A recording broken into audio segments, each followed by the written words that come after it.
Hello, it's the Red-Headed Poet again. We're back with another sculpture. I meant to do this one last week, but we are doing Bigfoot this week because my clay finally arrived. So, I had intended to do this last week, but I'd almost completely run out of clay and I only had a tiny bit left.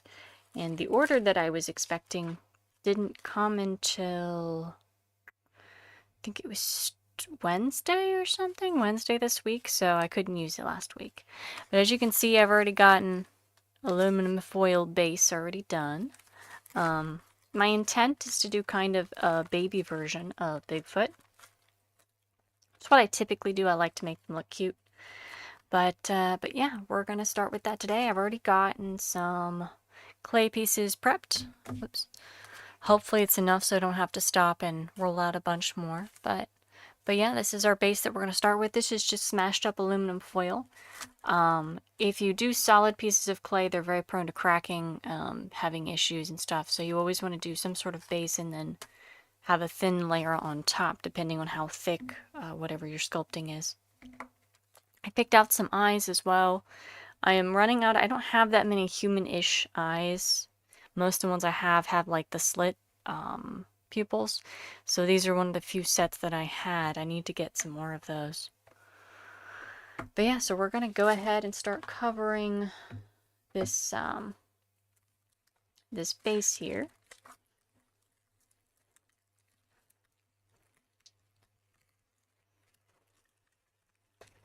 So I read a lot about Bigfoot lore, if you will. He obviously has many other names. Sasquatch, I think, being the most common other name in the North Americas. But what I found fascinating is that the concept of a feral, like very hairy humanoid creature, it's almost like dragons. It's one of those things that is found in like all continents, and pretty much all these different cultures have some variation of a legend with very similar things. So I looked it up, and you have everything from like Europe. They had, you know, the wild men who lived in the woods and were usually very hairy and feral, basically. Kind of like feral humans is the idea. Then I know the Yeti is a very well-known one. That one's, I think, in the Himalayas. It's in Asia. There's some others I ran across that I'd never heard of before. Those were, hold on, I wrote them down. There's one from Central Asia and Europe called the Alma, or the Alma. I'm not sure on the pronunciation then. There's a Chinese one called the Yeren. There's, of course, the Yeti. Then there's, I wrote down Yeti for this one, but it's not. There's the Australian Yowie, which is a little different. I think it's a little more aggressive and the descriptions vary, but similar concept. There's quite a few more, and they all have different locations, different names on different continents. And it's kind of interesting to me whenever there's a creature that has like a pattern that goes across, kind of like when there's variations of dragons, for example, in loads of cultures. And a lot of those seem to have developed almost separate of each other. So the idea of Bigfoot, Sasquatch, Yeti, whatever you want to call it, seems to be kind of, maybe not worldwide, but it's definitely quite a few places, which I thought was fascinating. And there's quite a bit of, I mean, there is variation on how human versus how animal-like they are. Sometimes they're very ape and monkey-like, sometimes they're very humanoid. It kind of depends, and sometimes they're super violent, and other times they're just like another race of people almost. So it kind of depends on which legend you're reading. But they all have the same concept of being very large, very strong, very hairy, and humanoid-ish.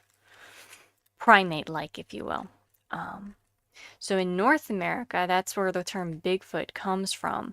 The original legends are usually traced back, I didn't know this, but they were actually traced back even further to Native American culture, which is kind of cool. If you look at the wiki page for it, you'll see they have replications of a glyph on painted rock that came from, I think the tribe is called Yokuts. I'm not sure on the pronunciation there. I couldn't find a good guide on it.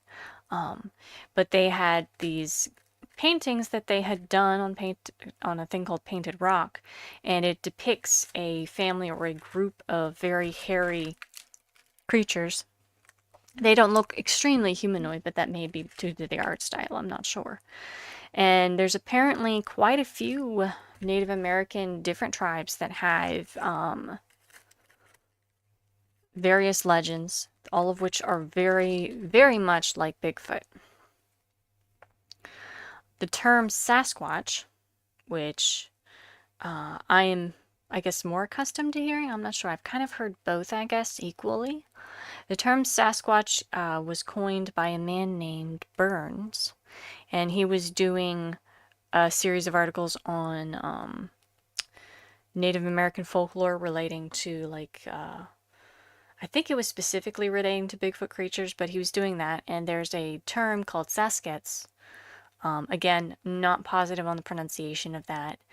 And they believe it basically means like a hairy man. So we think Sasquatch probably came from like an Americanized version of Saskets. But if you look through, there's multiple different legends. Different tribes have different legends, but all of them have some similar traits, like those around the world, of a feral, very hairy, very strong, and very large creature. The term that we all know, Bigfoot, specifically comes from an event in 1958. But before we talk about that, there was another event. There's quite a few legends here and there where people claim to be fighting gorilla men or ape men. That's a pretty common trend. One of the first ones I think that was listed, if you read most of the wiki pages, as being notable is Ape Canyon, where a bunch of prospectors claim that they were attacked by gorilla men at this secluded cabin. Like a lot of these stories, when they went to investigate and look at stuff, they couldn't really find any evidence of everything that they claimed. They claimed that they were like throwing rocks through the windows or something and attacking the cabin. They couldn't find enough evidence, so they're just like, yeah, it's probably hoax. Somebody probably made that up. Then, in 1958, there was a logging camp, and I didn't catch the location. I should have looked up the location. But there was a logging camp, and a man named Jerry Cruz found this giant 16-inch footprint in the mud. And they ended up making plaster casts of it. If you look up Jerry Crew and the plaster cast from the logging site, you can find pictures of it. But basically, it was just a giant footprint. And then when they asked all the other workers and co-workers, they started recounting, yeah, we, had this giant old drum that weighs like 400 plus pounds be thrown or moved. Or we saw other footprints that were similar, that were very big and giant. So this seemed to be a common, like, folklore thing that was happening. So there was a lot of news reporters and all of that, and they eventually coined the term Bigfoot. And that's probably the most common one used, Sasquatch and Bigfoot, the two most common used terms in North America. But like I said, it's very similar to the Yeti and some others you'll find throughout the world. Sometimes Bigfoot-like creatures have claws, sometimes they don't. I've seen the Yeti portrayed with horns before. I didn't read too much about the Yeti specifically because I was focusing on the American cryptid, but I've seen it portrayed differently, but still pretty similar. It's like, I think the other term I've heard is abominable snowman as well. Our version just kind of doesn't have the snowy part. But yeah, so basically they didn't really, I don't know too much happened other than there was a lot of news coverage and people were interested in it, talking about it, and they coined that term. It wasn't until 2002 that, unsurprisingly, one of Mr. Cruz's co-workers named Ray Wallace, I think he died, and his family members found wooden carved feet in his basement of the same size that they found the plaster cast, and apparently he collected them and was responsible for, I don't know if it was a couple hoaxes, but several incidents like this. And the man quite literally kept quiet about it until his death, and his family were the ones who outed him. But he apparently, so I don't know if Mr. Crew was in on it, but he apparently did this, and he was inspired by another man who did something very similar, and his name was Mullins. And they're pretty sure that Mullins and a group of people that they used to do these hoaxes with may have been responsible for some of the hype about Ape Canyon, which was kind of interesting. So it was very much proved to be a hoax. It was just a giant woodcarved foot that he ran around and put impressions in the dirt. As for why they did this, there's a lot of different arguments, but I know the Mullins one, when they were talking about various places, they were intentionally trying to scare off. I think first it was thieves that were picking something at a certain location they weren't supposed to, but it was a fear tactic. It was an attempt to try to get people to stay away. If that was the intent on the logging camp, I'm not really sure. It may have been, it may not have been, but it was very much proved to be a hoax. And despite that, though, the lore and the legends still exist quite a bit. So there's still a lot of people who are interested in Bigfoot, because there's quite a few people who still claim to have seen him or versions of creatures like Bigfoot. But the most infamous ones, most of them turn out to be hoaxes. But I don't know why it strikes me as comical to see a guy with these gigantic carved wooden feet running around in the middle of the night making impressions in the dirt. But some of the initial things like that were actually developed as fear tactics, which it's similar to like the boogeyman concept, oh, you gotta do this thing, or or you'll be caught by this evil monster, or I know that's a common plot line in old TV shows. They'll have oh, this house is haunted, but it's not really. It's like somebody running an illegal still or something, and they're trying to scare everybody away. So a lot of the initial hoaxes could have been like that, some of them done for notoriety.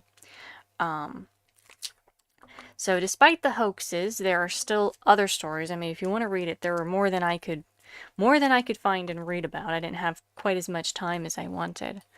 But one of the most famous, it's where I got the thumbnail picture from, and it's still hotly debated apparently, is the most famous film of Bigfoot. It was done in 1967. There were two gentlemen by the name of Patterson and Gimlin who were trying to do, they were Bigfoot enthusiasts. They were trying to do documentaries and information and things on the legends and locations, and they were basically trying to hunt one down. But they didn't want to shoot it. They said that very clearly. They didn't want to hurt it, apparently. At least that was their initial plan. So if you watch the film, it starts with them like horseback riding around, and then swaps to a hazy. The camera kind of jumbles a bit, but then it steadies, and you can see a personoid thing walking and then looking back. If you look at all of the artwork of Bigfoot, you will see that iconic pose from that film is typically what is used for every statue. It's like walking forward with one arm back, kind of like that, and then looking back. That comes from the film of Patterson and Gimlin. You can watch it. Most people were like, yeah, that's just a person in a suit. But then there's other people saying that it walks unusually for that, doesn't quite fit. It's one of those things, it's still debated. People still argue about it. If you go online and look at like YouTube comments, which maybe that's not the best place to read comments, but if you read YouTube comments, you'll find people still arguing about whether or not it was a hoax. I think Mr. Gimlin is still alive, and still to this day maintains that it was not a hoax and that they really saw a female Bigfoot and that the film was real. And of course, Mr. Patterson, I think he passed away, and still maintained his whole life that it was not a hoax. Which, I mean, that doesn't necessarily mean anything, considering that the prior hoaxes were also maintained until someone's death. But it's fascinating to see. So I watched it, and it looks like a person in a suit to me. But I'm a skeptic. I always have been. But it's It's interesting too because there was a lot of discrepancies with the timing of the filming. You can read in depth analysis that people have done of the film. Now that we have stabilization and remastery techniques, people have remastered and edited the heck out of that video, trying to get more details. And the more we remaster it, the we don't know anymore. It actually doesn't seem to help at all. Everyone still seems to argue based off whatever concept or whatever idea they already want to believe. It's one of those kinds of things where it's like, if you come to it expecting it to be real, you seem to confirm that notion. The human mind is very capable of confirming our already preconceived notions, and I feel like that's what everyone's doing with that film. But it was fascinating. It's definitely an iconic piece of Bigfoot lore. And yeah, there's, like I said, there's still one of the guys is still alive. When I checked, I'm pretty sure he's still alive and still maintains that it was not a hoax. And they said it was a female one, so a lot of the analysis that, no, I don't think any major scientists were into analyzing it. But of the people who did look at it, it is a mix. Most of them, even those who think maybe it wasn't a hoax, still say that there's some questionable aspects that don't quite make sense. One of the things being like the anatomy, the way that it walks, that makes it prone to being a suit. Some people argue, well, how did someone who was broke get a suit that was that nice? But he also had a decent camera. So, yeah. Ultimately, you'll watch it and you'll confirm what you already believe because it's not really a great piece of evidence either way, which I found very fascinating. I think with a lot of cryptids, that's kind of what happens, is people look at it and then find what they expect to see. It's much in the same way that when there's a sighting of something unusual, suddenly everyone experiences it and everyone's seen it because they go about in their life expecting to see that, and they sort of interpret everything in that lens. And I think that's what's happening with a lot of the Bigfoot evidence. That being said, a whole bunch of them have been proven hoaxes, like the plaster cast. There's quite a few, even people who are diehard fans and believe that, Bigfoot actually exists. Even those people will admit that a lot of the stories and cases have been hoaxes. But it is fascinating that so many cultures and so many places and so many people have very similar legends and sightings and lore. So that part has always fascinated me because that's like, that's a key that something is happening, something that we're probably misinterpreting, in my opinion. But I find it fascinating to try to explain, well, why do so many people have similar experiences? Anyway, there's some other explanations. I found some cool tidbits here. Let me rotate my cheat sheet with all the facts and information on it. I thought it was interesting. There was actually apparently an FBI study or analysis where someone sent in hairs to be analyzed. It was like a piece of skin and hair and something else. And it turned out to be deer. So that was kind of disappointing, I guess. But I thought it was weird too because they actually had to declassify it in the 2000s, but the test was done in 1976. So it was the weirdest thing. I was like, why? I wonder why that was classified. Like, why was the FBI testing fur to see if it was from Bigfoot? I have no clue. I have no context for why that happened. I just thought that was really weird. But other tests and things have been done where people will send in, patches of fur or hair that they claim was from a creature. Almost all of them have been from bears and have been confirmed through testing that they were from bears. And bears are probably the most common explanation that most people give and most people cite for most Bigfoot sightings, is that people are probably seeing bears because bears can walk on both legs. They don't do it very often, but they can, and they have been seen and recorded doing so. They are very large, they are very hairy, and they can be very aggressive and violent. And some of the vocalizations, there's different ones. People claim all sorts of different ones. But a lot of it really does fit bears. And most of the sightings are places where people claim to have seen tons of, Bigfoot or Sasquatch creatures. Bears usually populate those areas.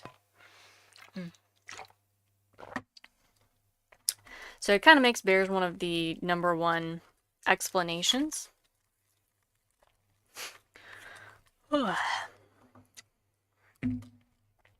But there are others. Other people have suggested monkeys, depending on like what region you live in. Monkeys are another common possibility. People sometimes keep illegal pets and they sometimes escape. Because obviously with Bigfoot looking very ape-like, monkeys, apes, and gorillas are things that shouldn't be kept legally, but sometimes do, and sometimes escape zoos and things like that. So there's suggestions that could be it. There's an interesting, more almost cryptid-like suggestion that maybe one of the ancient primates or apes that we thought were extinct is not actually extinct and is just incredibly rare. It does raise the question of why haven't more people seen it and why have we been incapable of tracking it down? With so many people being interested and so many people wanting to track it down and actively hunting the thing, you would imagine that it would be spotted at some point. That's kind of strange. So there was that explanation for a bit. There's a couple others that are interesting.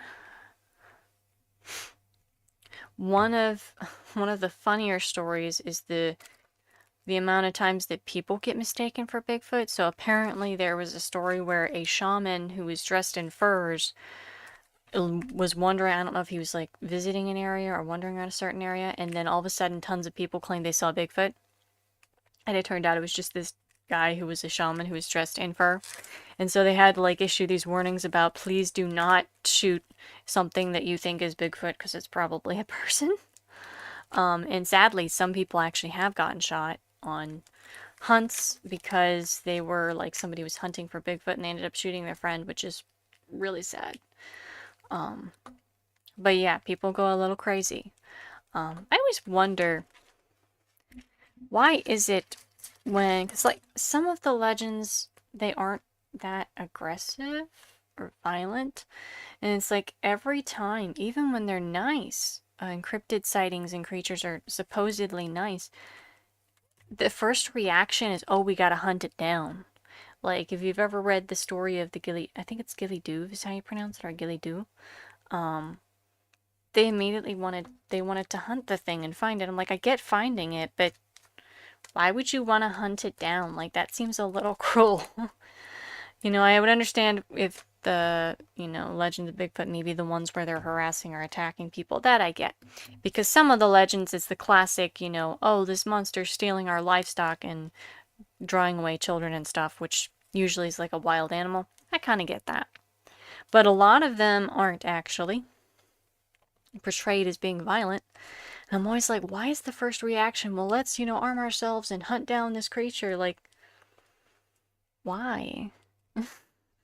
I can understand looking for it, but I don't know. It seemed a little mean sometimes. But yeah, so a lot of times there'll be sightings of people that get mistaken for Bigfoot, which is kind of entertaining, but also sad if they end up getting hurt. Let me see. Yeah. I don't think I prepped enough clay.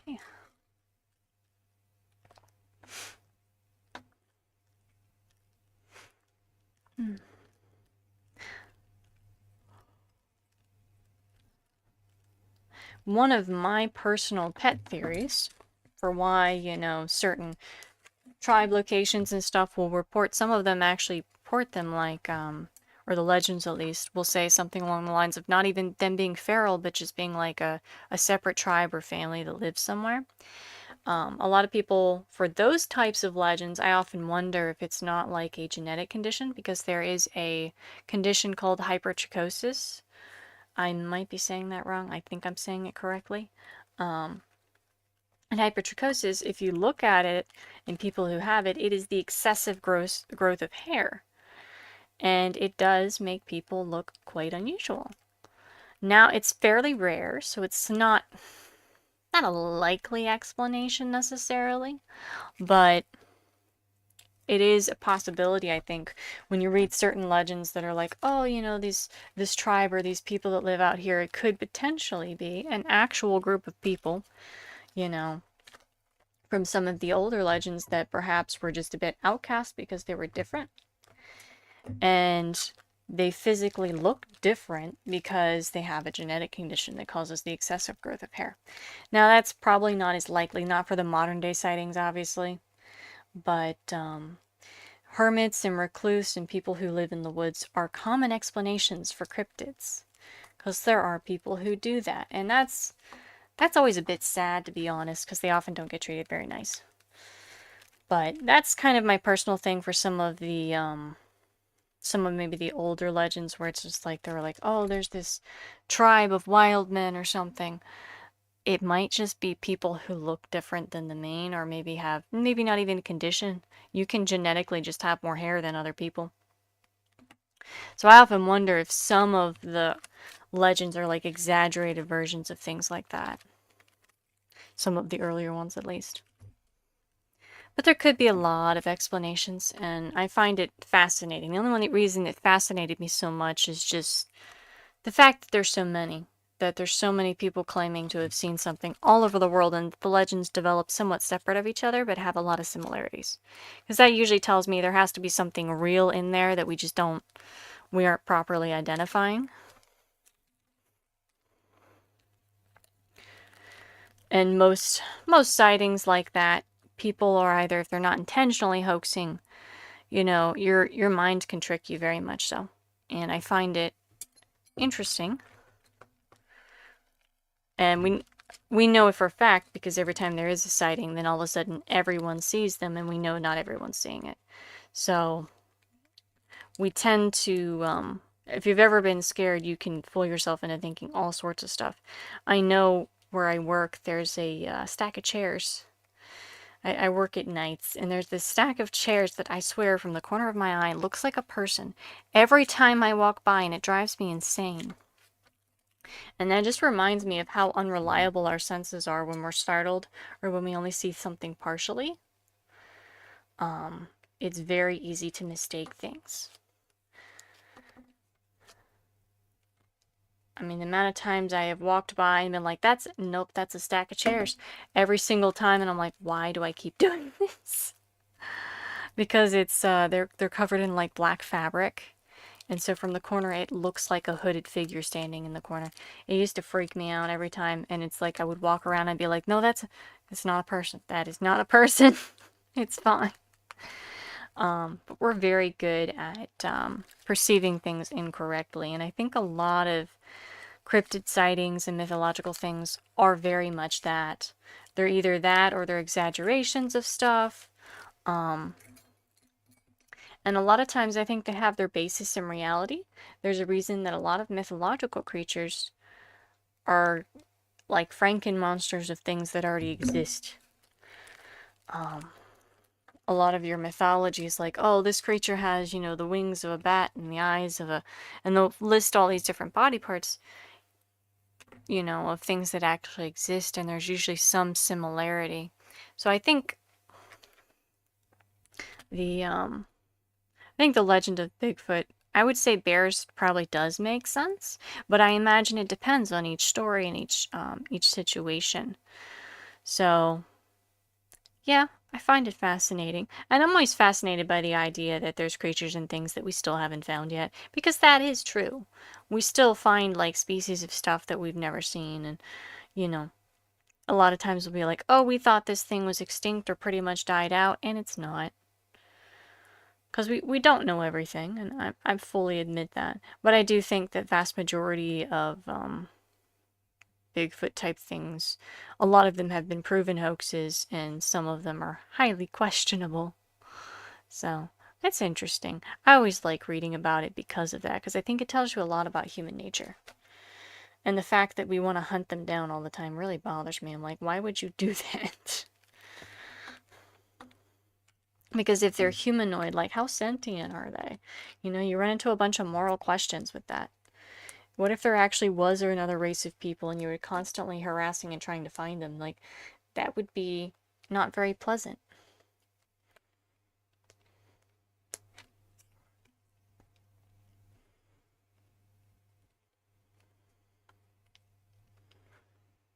Granted, if there were a lot of them, I mean, at this point we would have found them already.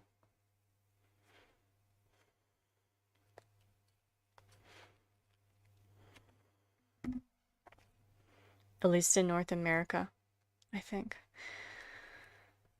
Oh. I did find an interesting little Appalachian version. Since I'm from West Virginia, I'm fond of reading about the Appalachian specific ones. There were some very rural areas in West Virginia where they had the Old Men of the Mountains, not to be confused with the landmark that's elsewhere. The Old Man of the Mountain, that's different. But there were some rural, very backwoods places in West Virginia that have also Bigfoot sightings that are usually large, hairy men, typically portrayed as very Bigfoot-like. And I think there was a book written about it. I forget what the name of it was. But if you look up West Virginia Old Men of the Mountain, you'll find it.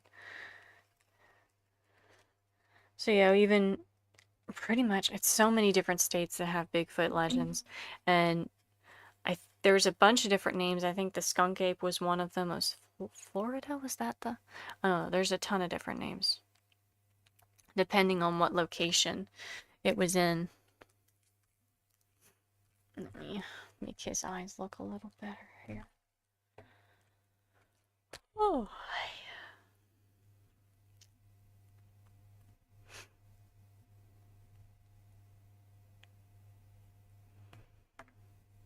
But yeah, because of that, most of the famous sighting areas have, you know, museums and memorabilia and all sorts of stuff.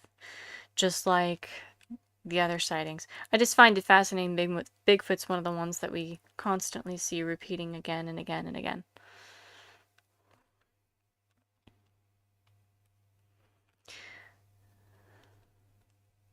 To be fair, though, I guess it is the one that has the most likely, because even if you did think Bigfoot exists, we do know for a fact that some of the sightings were bears. So I guess it would be very easy to mistake.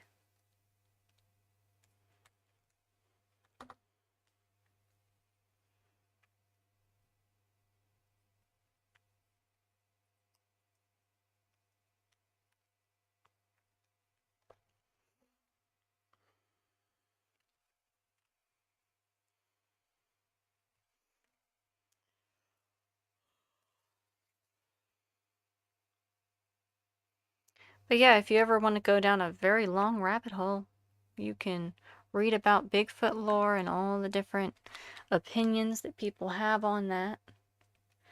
It is interesting.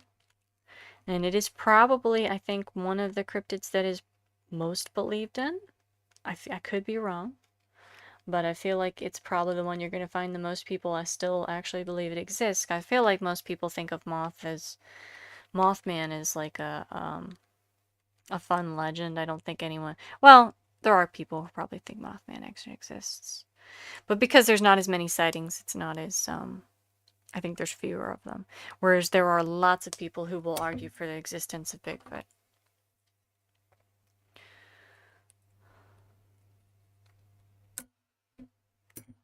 I know, and the bad part is that the hoaxes are just going to get worse, I guess. I feel like worse and better because now with the internet and how easy it is to edit videos and stuff,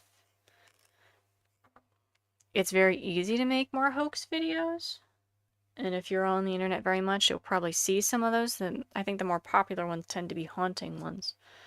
But it's very easy to create false, like, supernatural type videos, and people like watching those. They're very popular. So I feel like it would get worse in a sense, but it would also get better in the sense that we don't believe half the stuff we see on the internet anymore. So you're not going to get much of a following even if you do post a unusual video. Video is no longer the hard evidence it used to be seen as. So in some ways it's better, in some ways it's worse.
Let me finish covering this. I don't want to have to roll out more clay, but I think I might. I might have to. I don't want to. So the only thing about clay is conditioning it and thinning it out like this is such a pain. I should really get one of those, they do make, rollers and stuff that work for things like that. I should really get one of those. Because this is one of the consistent problems I have with clay.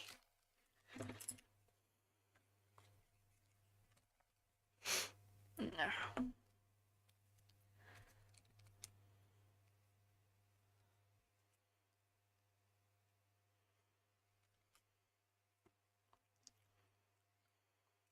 And it's worse in the cold. Because it doesn't like to cooperate with you when it's cold.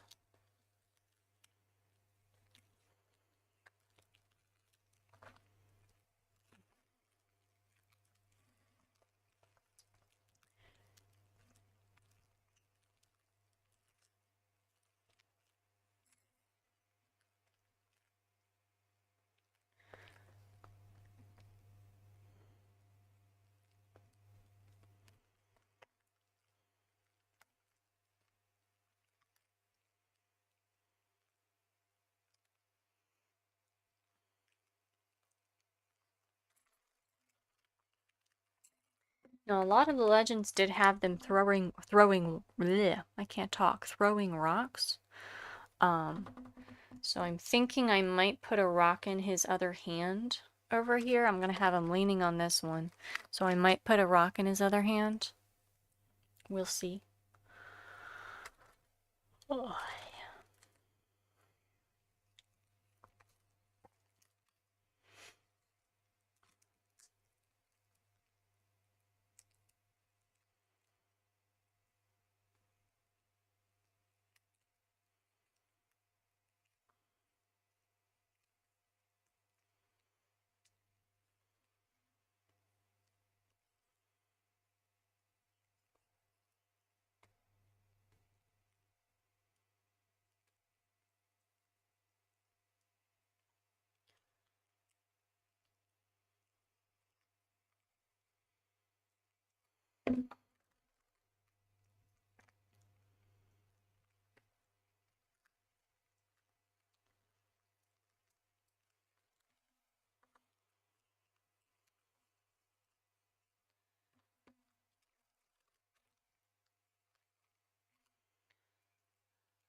Oh.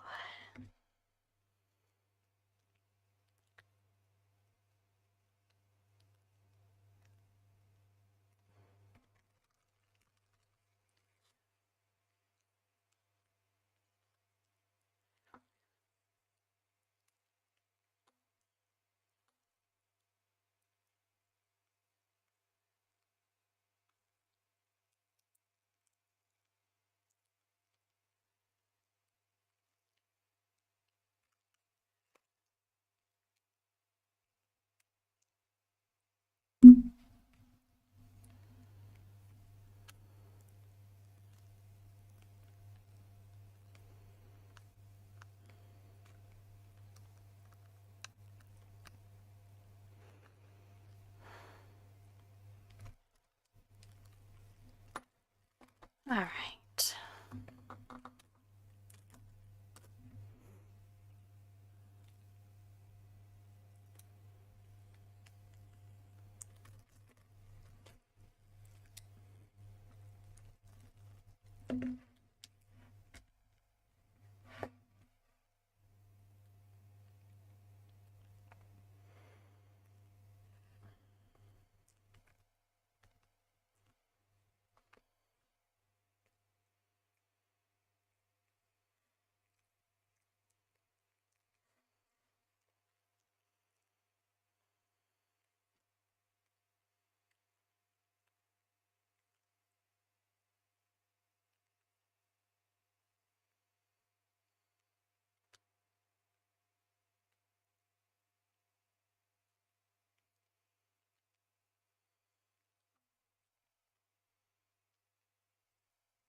I'm not terribly concerned about unevenness or perfectness because we're going to cover this entire thing with like hair pattern.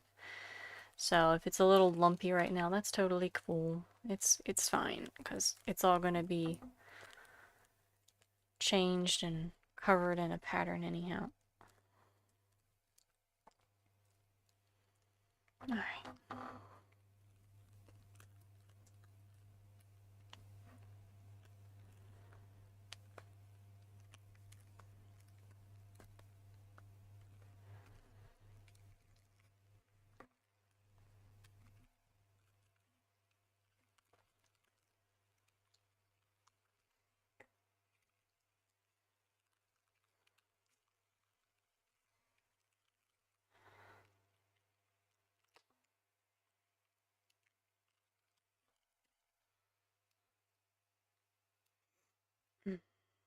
Now I'm thinking because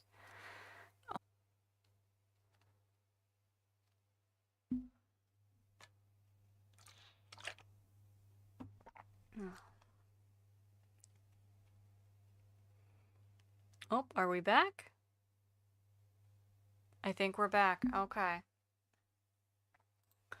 We're back. All right. Hopefully that does not happen again. A worst case scenario, I can always post the recording instead of the actual video if I need to. Hopefully not, but so it goes sometimes. My internet hates me and is just like, oh, you're trying to do too much stuff? We're gonna just die and not work. I don't know why it's like that. Kind of disappointed because I do pay a decent amount for this now, and it's still better than what I had before. What I had before was awful. It would just go out for days, and then I would call them, and they'd be like, oh, well, we might come fix it, you know. And I'd be like, well, can you give me refunds for the weeks that it's been out, and I've not been able to use it? And they gave me barely anything back, despite the fact their service didn't even work that I was paying for. So I wasn't very happy with the former service. This one works a lot better. It just does this on the weekends to me all the time, and it drives me insane. And I don't understand it. I don't want to have to switch to something else again. But I might have to.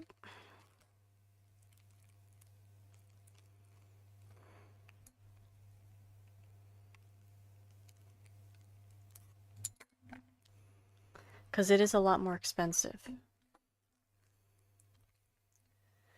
I was hoping this was going to be balanced, but I guess it isn't.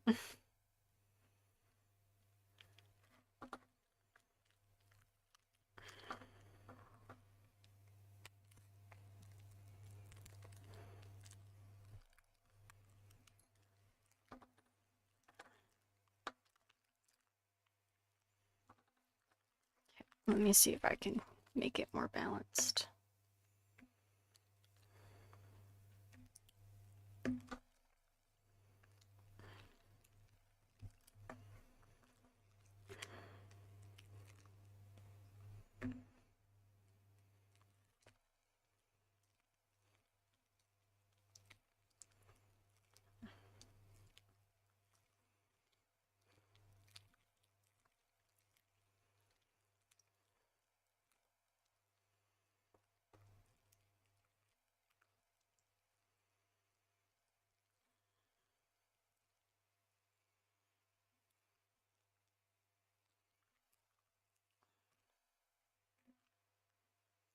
Okay, I think when I have the hand on here, it'll be much more balanced.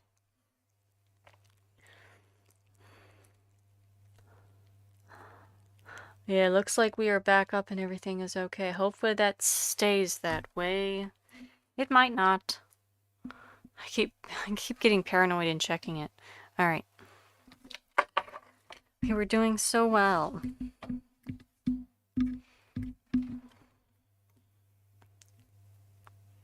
We are almost done with the base here.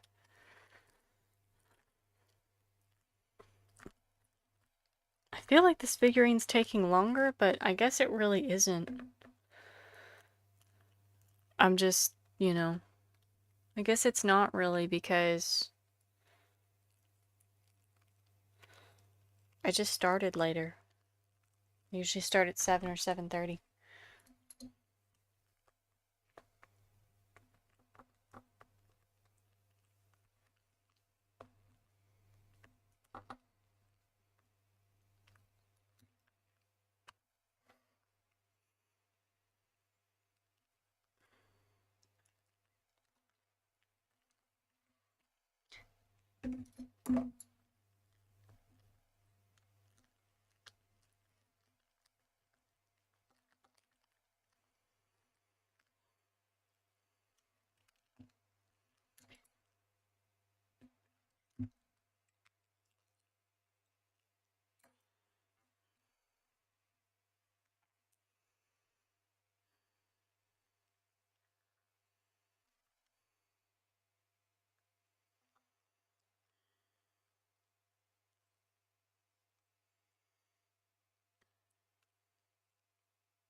All right.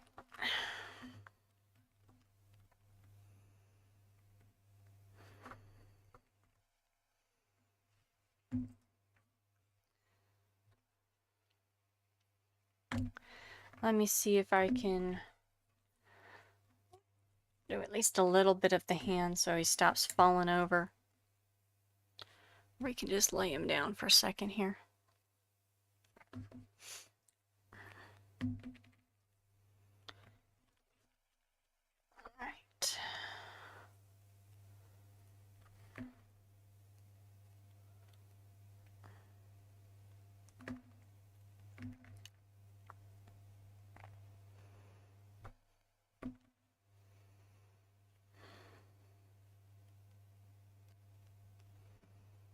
Let's see if it's this hand. Hold on, I gotta think about it. Which way is the thumb? This way. Thumb is this way. Okay.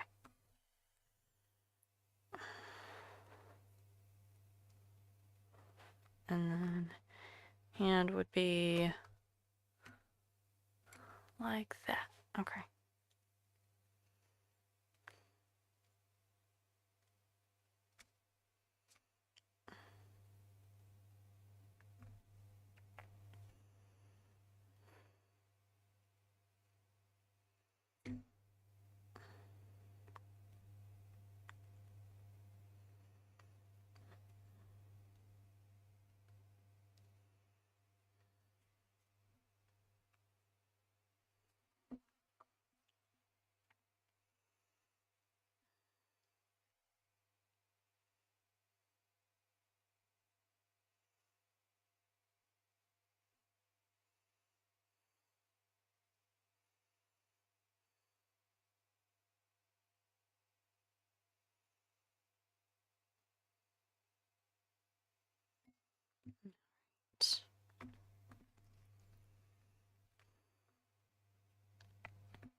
I did not mean to drop that.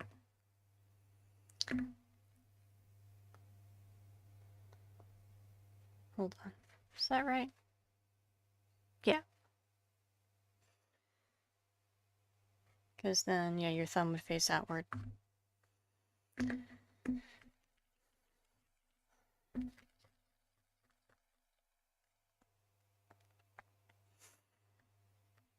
Okay.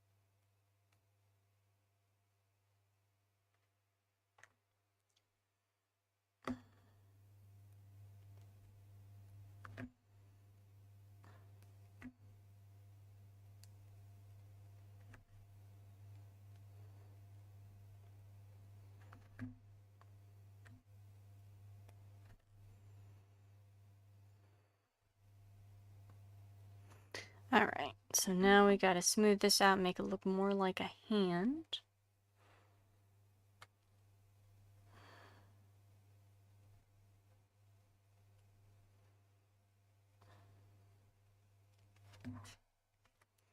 Yeah, so that's...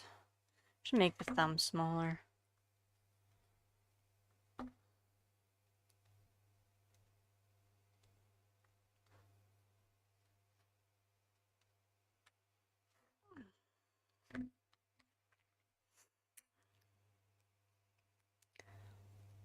We'll do this real quick.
Let's see.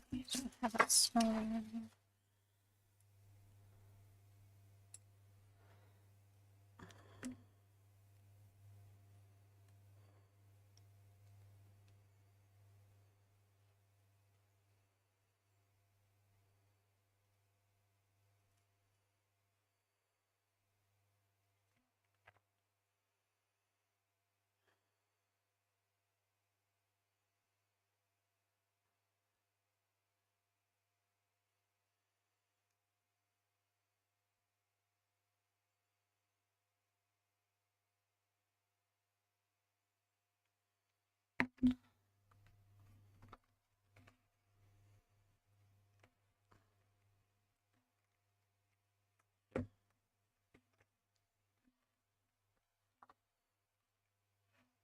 Oh, that doesn't seem to help a whole lot.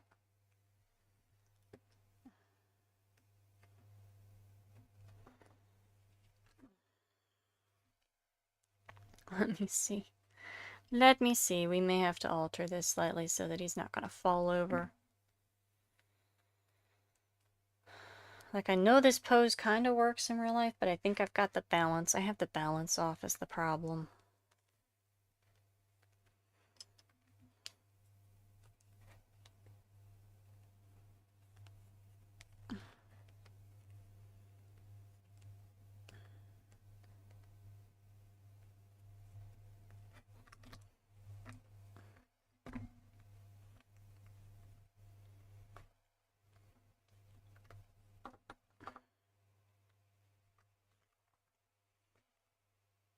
There we go. No, not quite.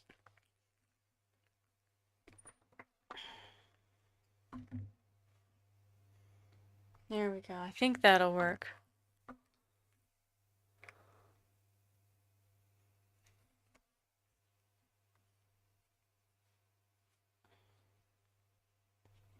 And that hand looks a little rough, I know, but that's fine for now. All right. I want to do the face now, because I feel like the face is the part that's the most important. Since I want this one to look cute, I need to build up the cheeks a little bit.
Trying to think if I should give him more of a chin, perhaps.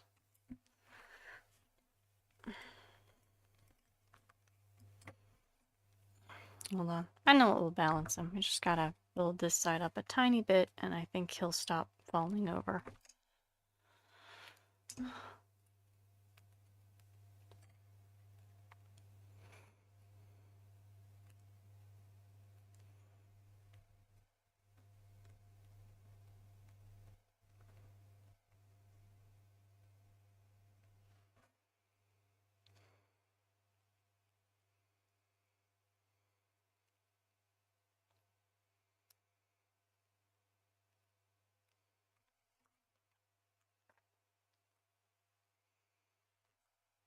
There we go.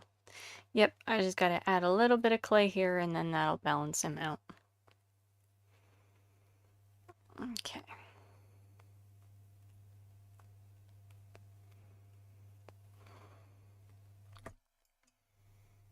Okay.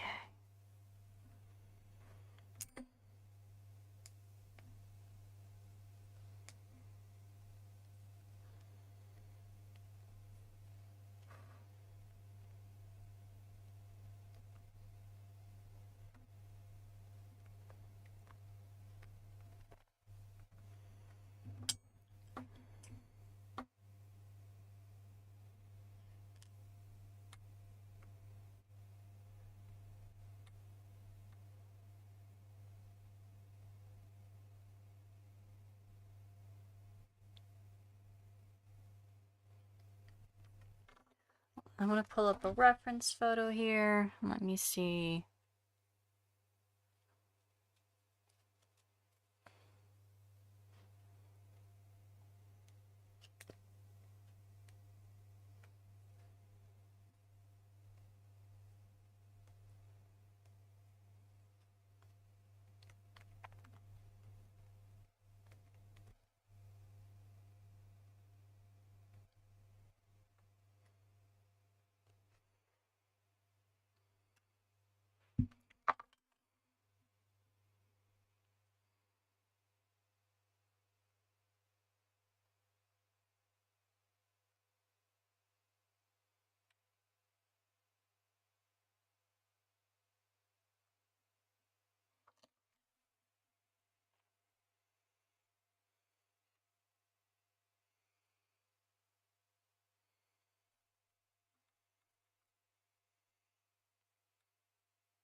Trying to get that slightly babyish face shape, because right now it looks like all the old paintings that look like creepy adults that are supposed to look like children. I kind of have that effect going on at the moment, and I don't like it. I mean, he's supposed to look a tiny bit creepy and weird, but not that much. Definitely not that much. All right, let me add a chin here.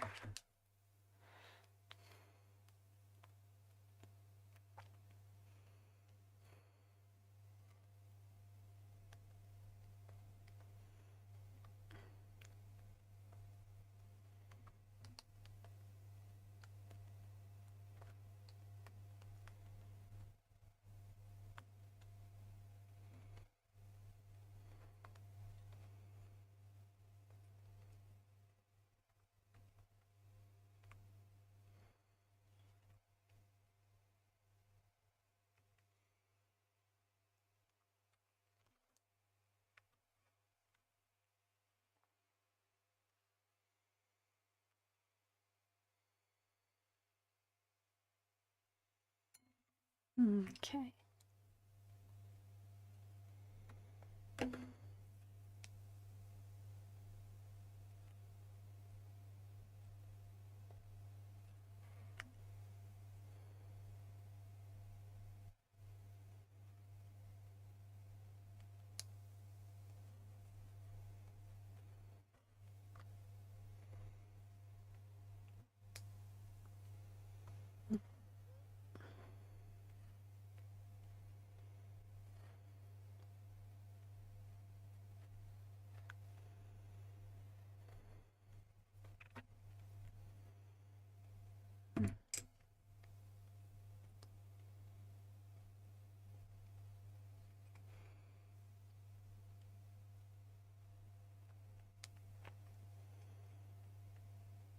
Hmm.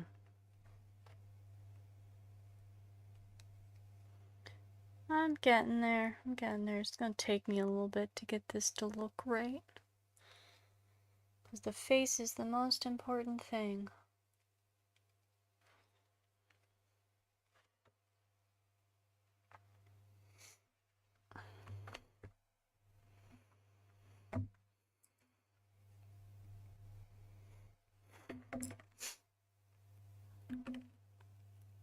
Let me go ahead and add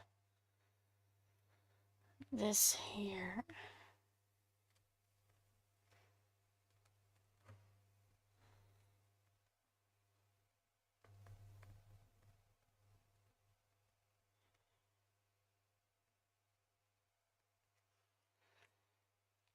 Mm.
I could make the nose smaller. I think that might be part of the issue that I'm not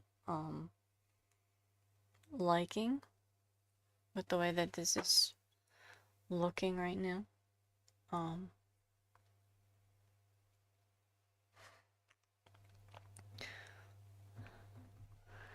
So that might be part of the problem.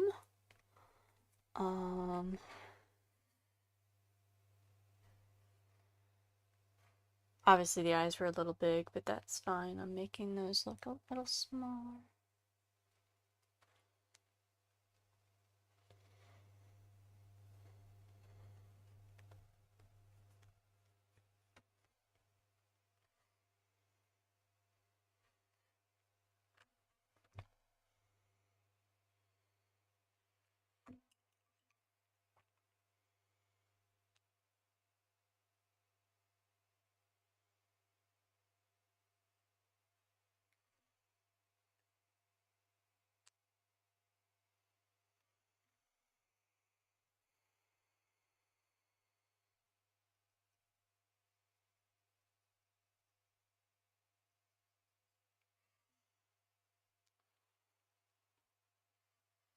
Let me think. Is it better?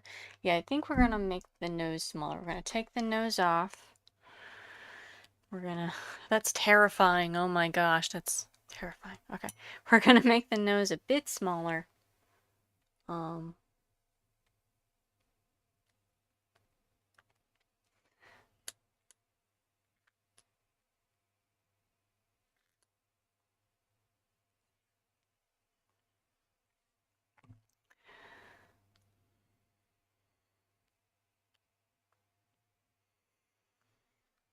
Okay.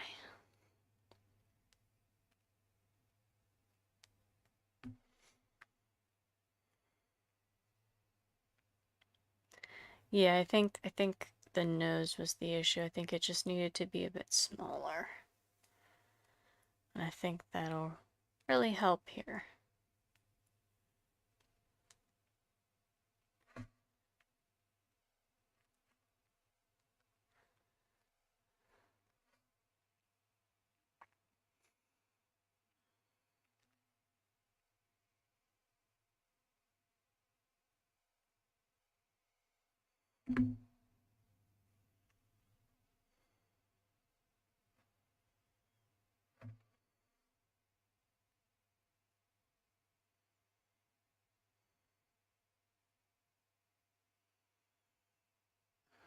Okay. Make nostril. Make another nostril.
Hmm. I knew this one was gonna be harder for me. I have a harder time with humanoid type faces. They always end up looking super derpy for some reason when I do them.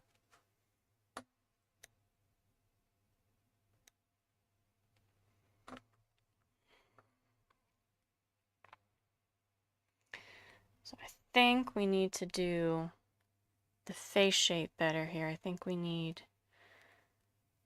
the eyebrows.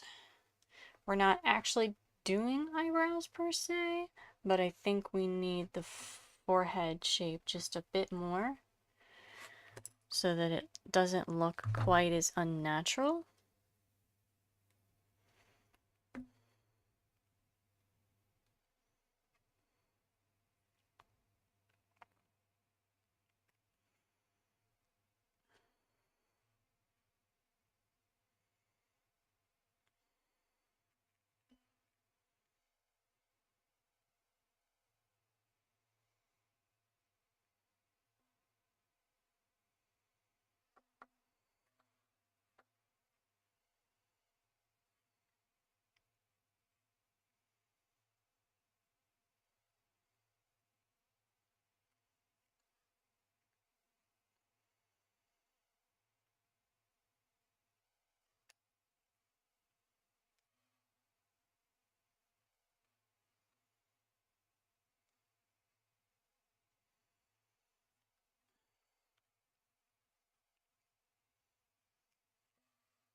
There we go.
We're getting there. We're getting there.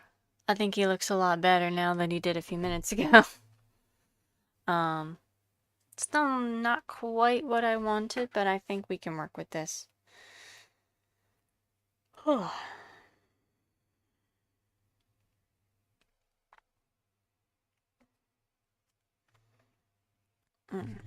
also think we need to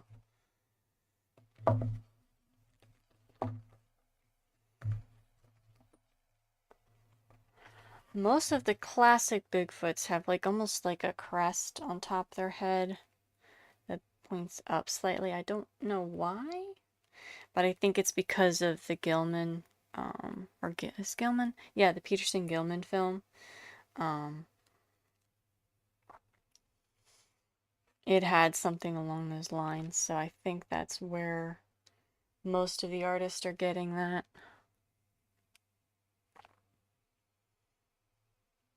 Okay.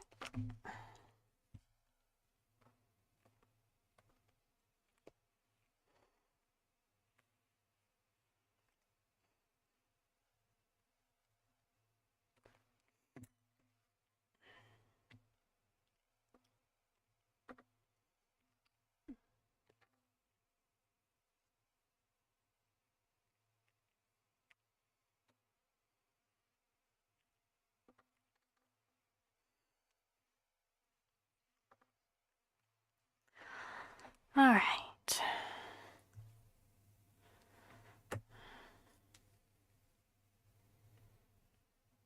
Let me do this.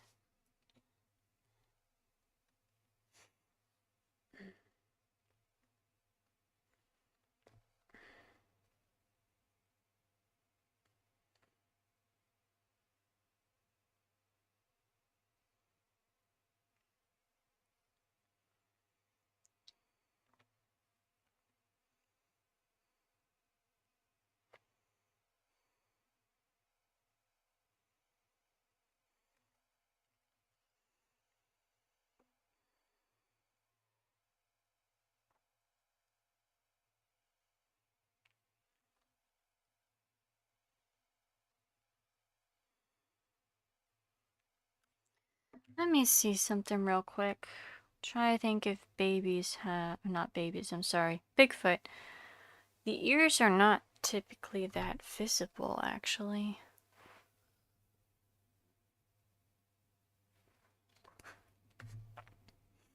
All right, we need more extra clay on the edges here. So,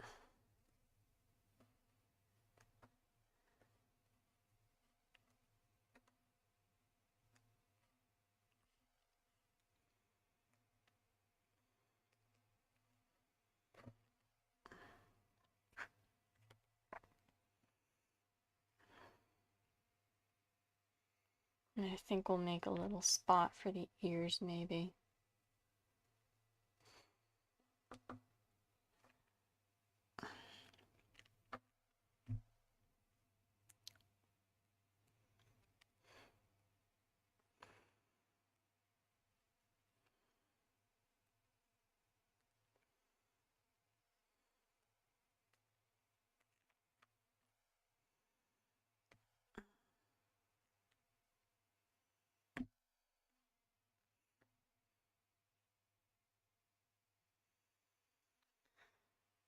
Oh.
Alright, let's put some ears on him.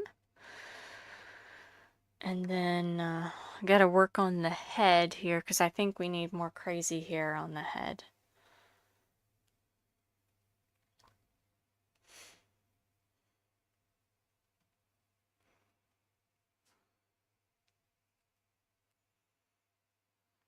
Okay, let's give it a few seconds. I went ahead and attached the ears.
Alright, I think we're good now. Let me bring back up here. This is where we're getting. Yeah, I'm not sure why so many of them have this look unless it is just from the film.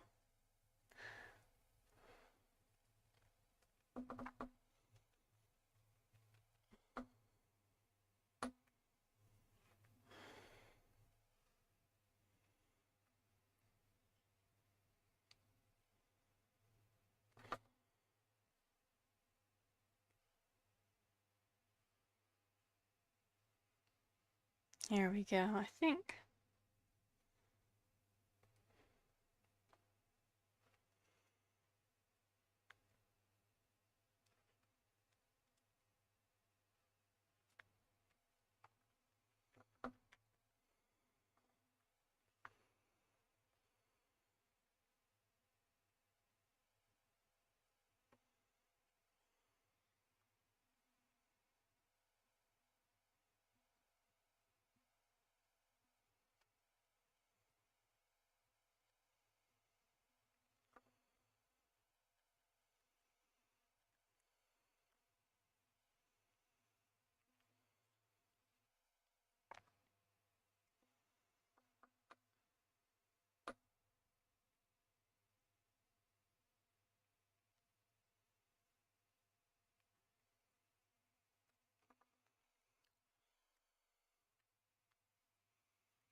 There we go. So we're getting the face now.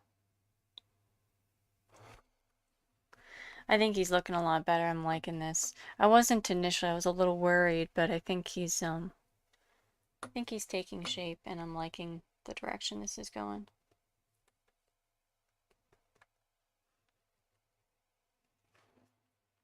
Let me do something. Okay.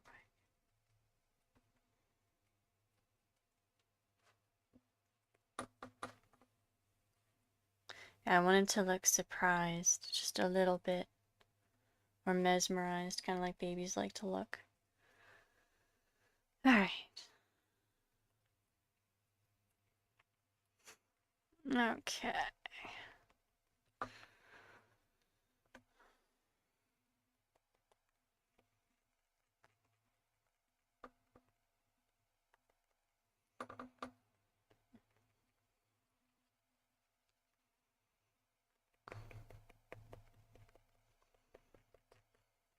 I make such a mess doing this. Little clay pieces everywhere.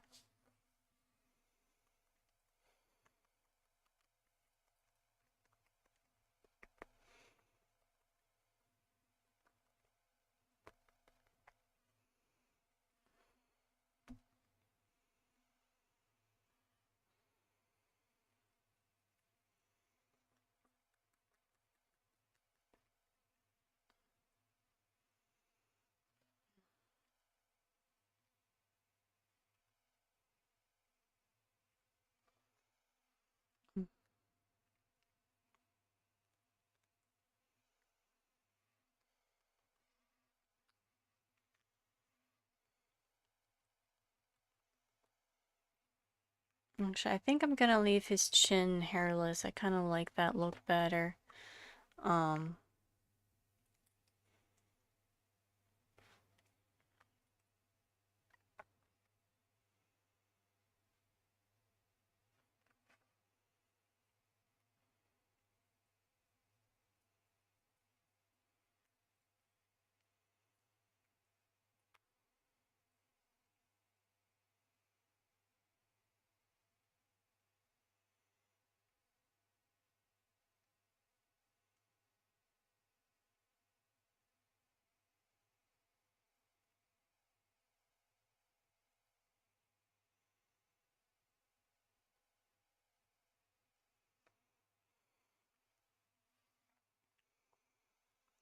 all right.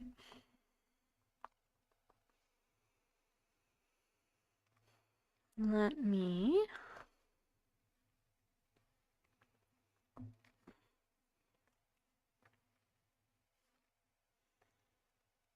shape the chest here a little bit. Now, I think in the video version, it actually has hair all over its chest, because if I remember correctly, that was actually one of the objections people had to the video, was that that's unlikely with mammals. There aren't many that have that. So I think we're just going to do full hair on its entire body. I think that'll be fine.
Okay.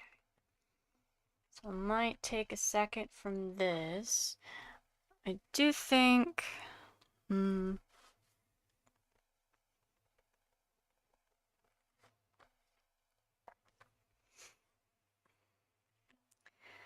I didn't.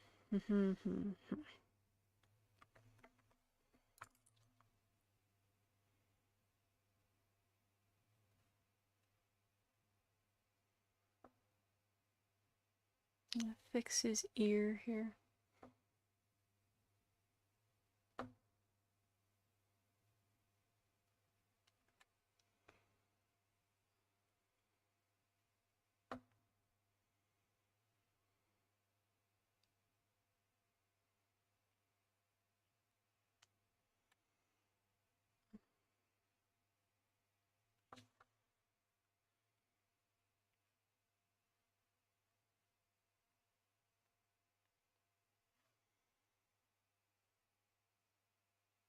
Okay.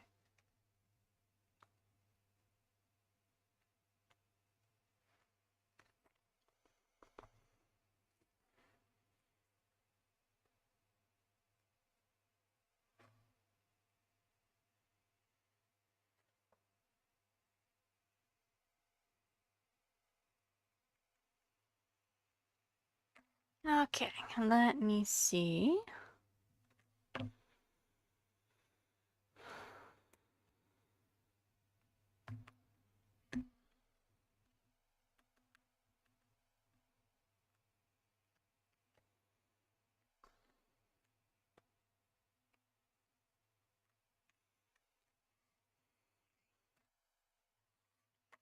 Should probably do the other hand, I guess, but I guess I should, actually I should do the fur on the body here, and then we'll do the other hand.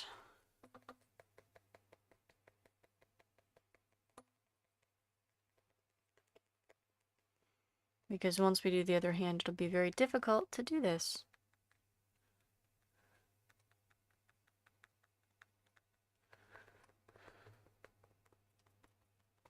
Because it will be in the way. Alright.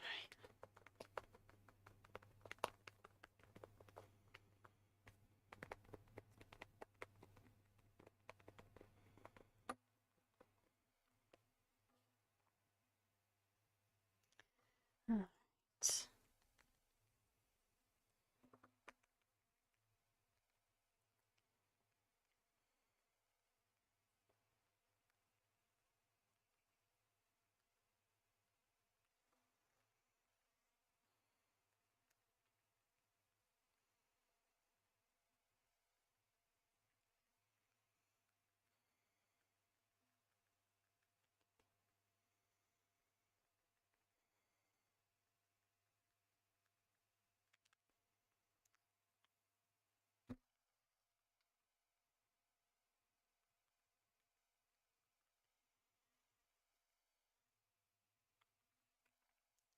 Okay.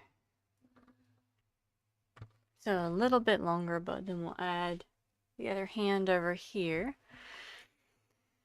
Oh.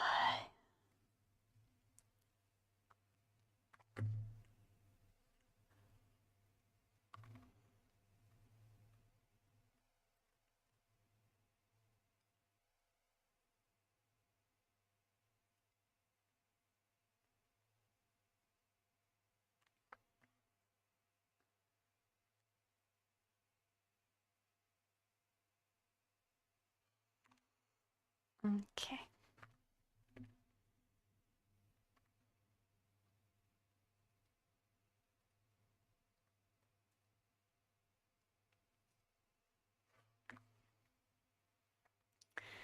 Let me match the hand size over here.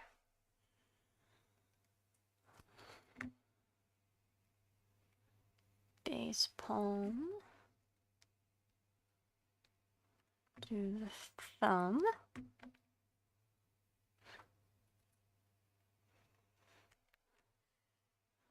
He's coming along. Alright. Thumb. That's about the right size.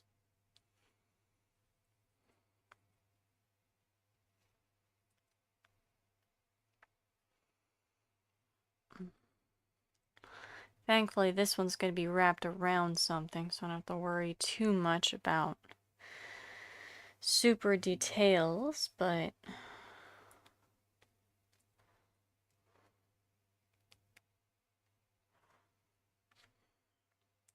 being super detailed rather, not super details. A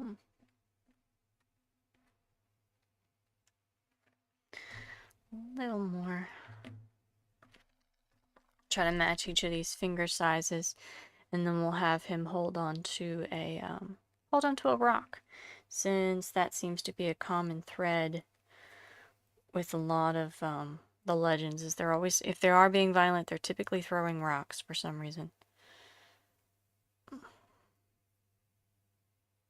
Which, that's a common thing for giants or any large creatures that are humanoid and a lot of fantasy stuff. I don't really know why. I guess it's, you know, terrifying to think of a giant boulder being thrown at your head or something. But,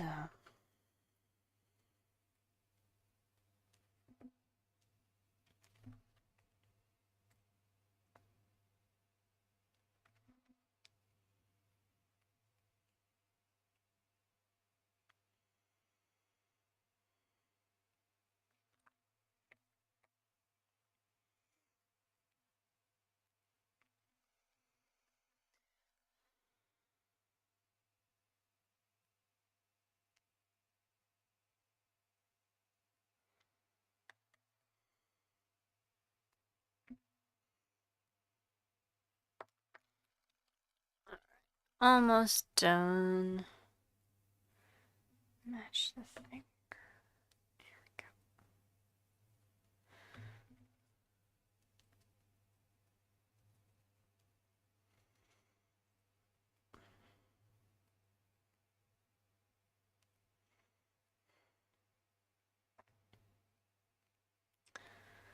Alright.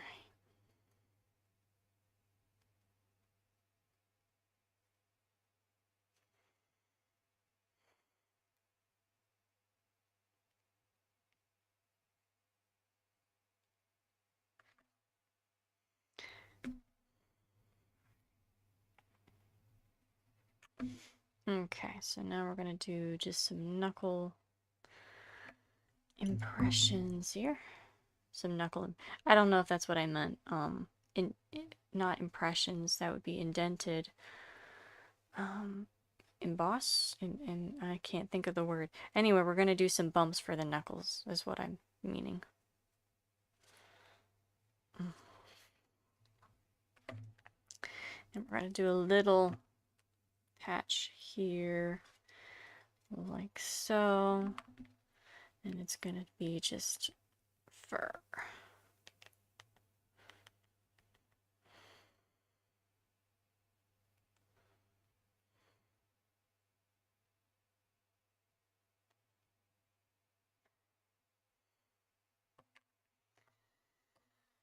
Oh.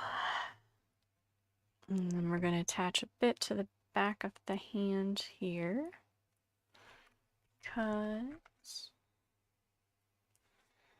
yes, I'm going to do this. Attach it on like so.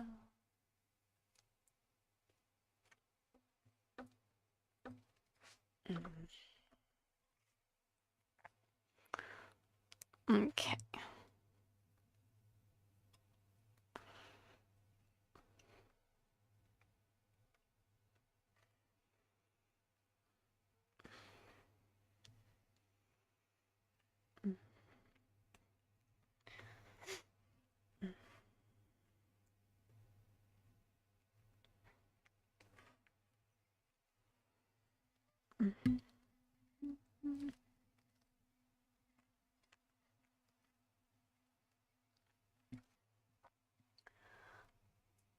All right.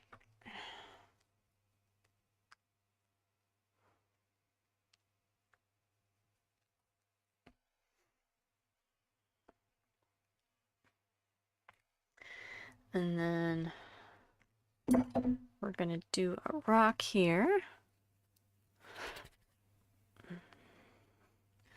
One of the easiest ways to do rocks is just to make a misshapen blob, like so. And then just take a paintbrush and just poke the heck out of it. It gives it a very rock-like texture.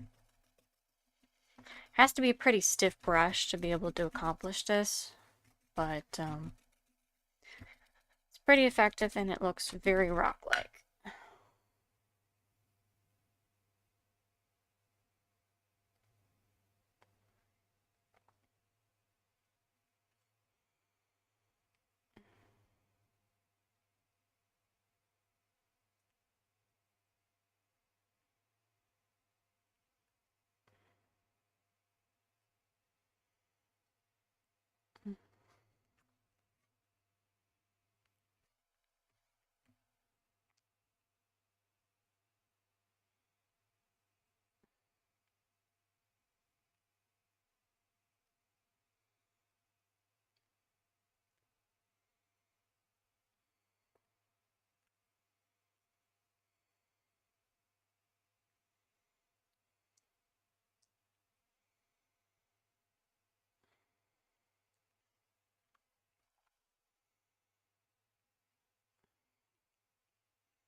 Alright, so now we have that.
There we go. Let's attach that properly. And we'll go ahead and push this against his stomach. That'll fortify it a little better so it doesn't break. Alright. And then...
Alright, so now he's got a little rock in his hand. Okay, let me see.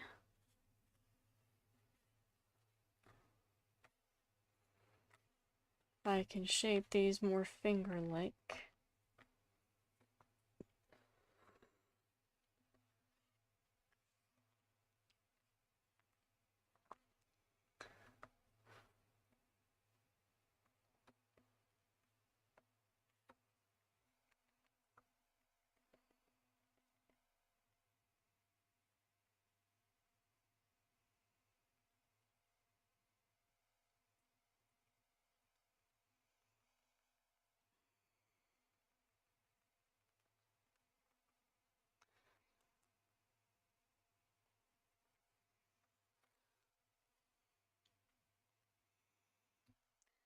All right.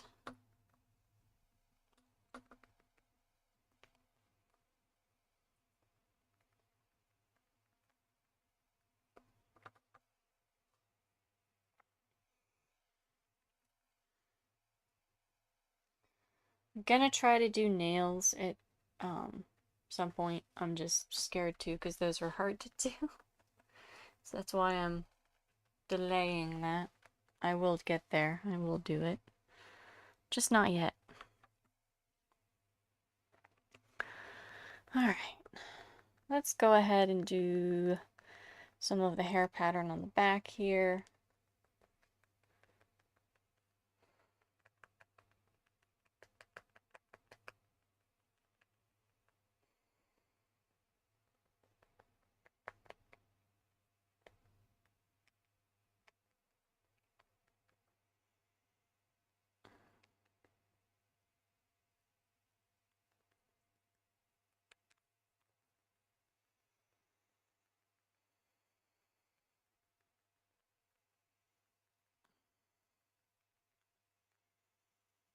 Okay, let me smooth the base out here.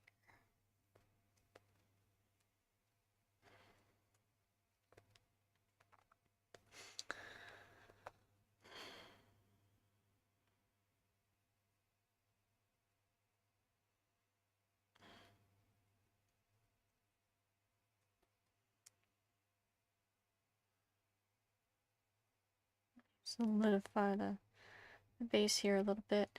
I don't usually do details on the base because they just get squashed.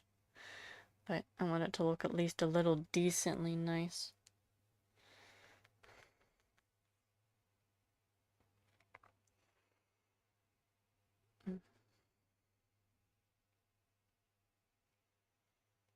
Vaguely okay. Alright.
Alright, so here's what we have so far.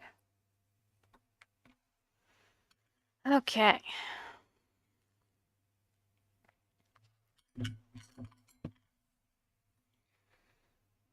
Let me see. We can do the base for the feet, and then I'm gonna have to grab some more clay here. And then last but not least, we will do the nails. I'm just kind of reluctant to do that, and I kind of want to see if I can add maybe more to the face a little bit still. I'm just not quite pleased with it, but I do like it a lot better. Alright. Let me...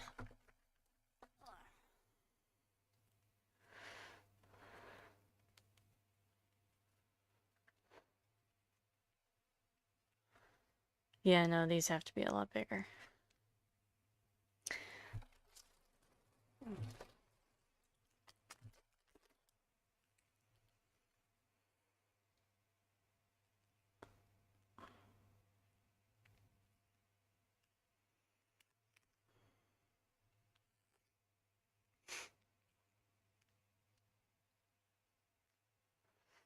Alright.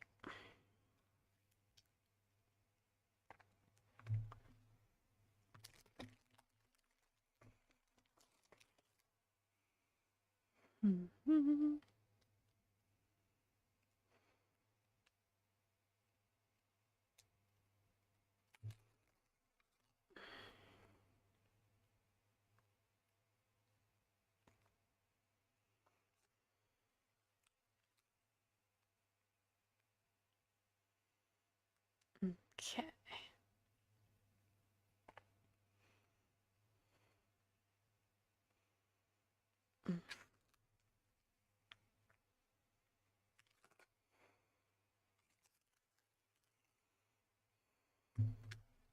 Make it a little bigger.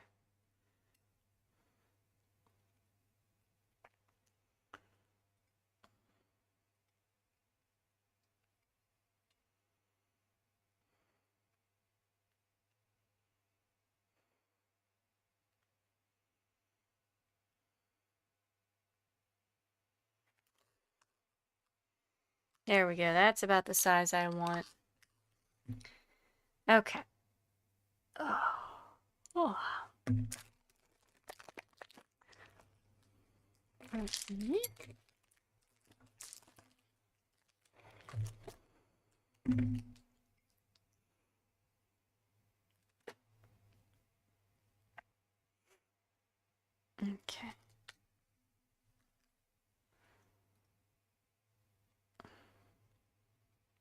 Do this really quickly here.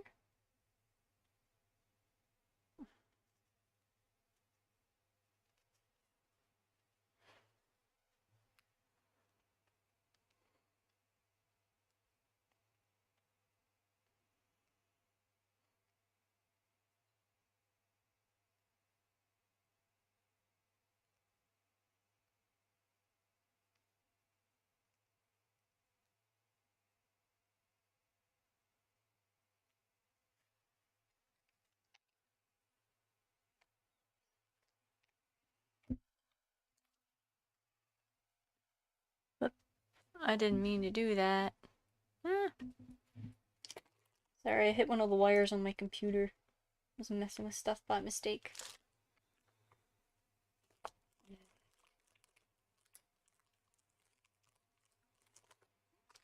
Okay.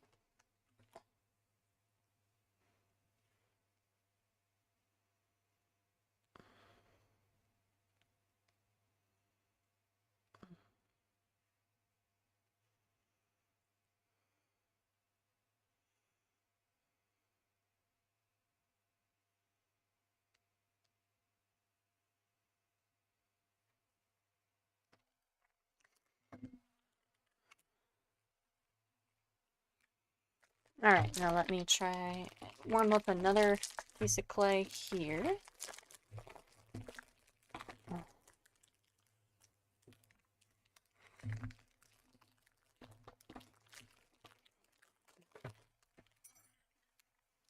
And then we'll get his feet finished, and then we'll do the nails, and I'll see if there's anything maybe I can add to the face a bit. I think I might add more tufts to the side of the head.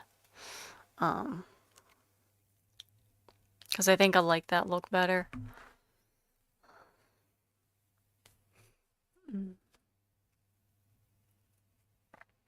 But he's looking pretty good.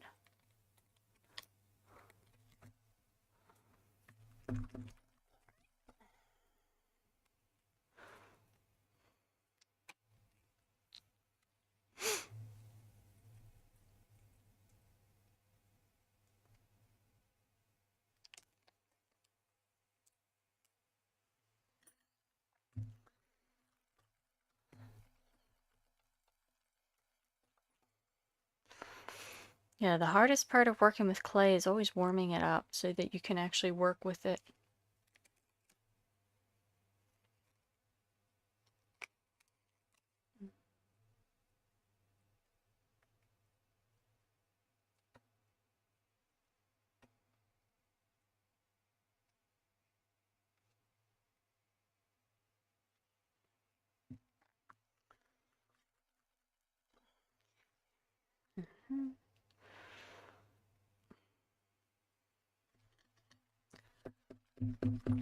All right.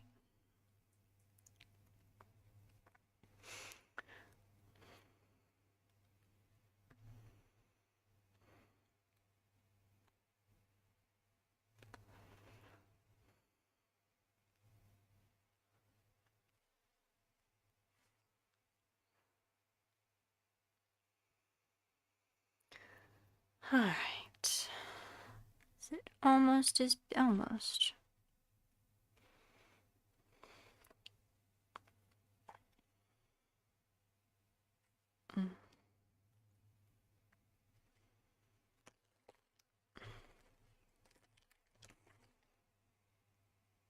Okay. I'm gonna attach this real quick here.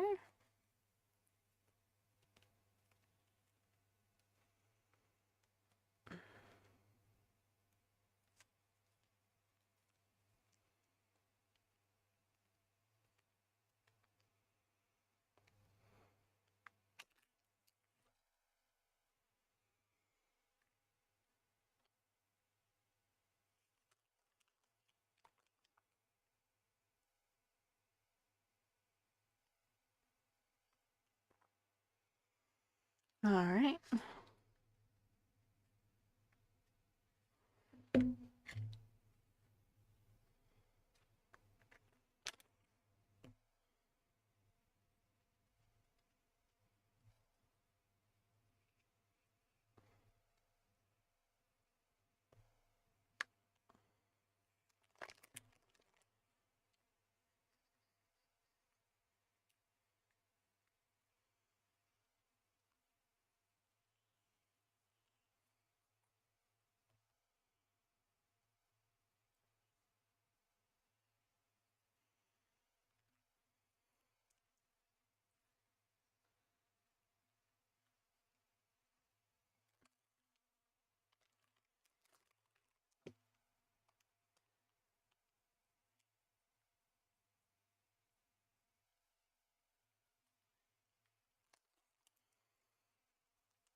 Okay.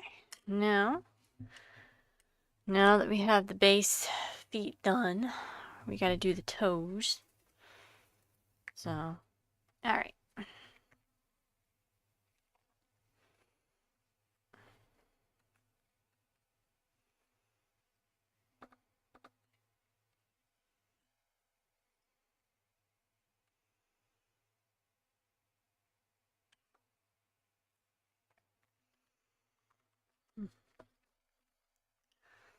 All right.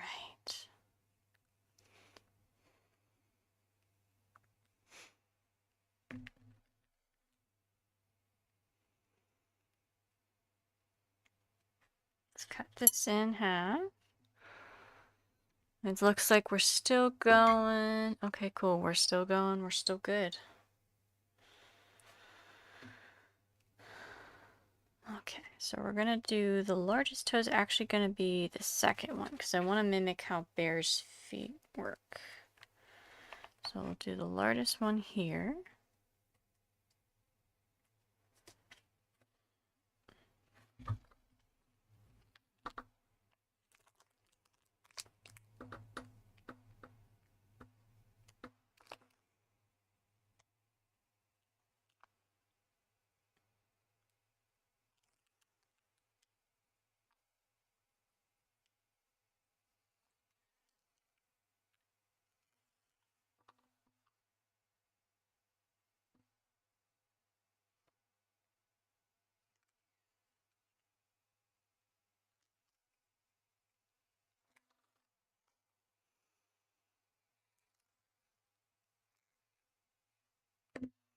Okay.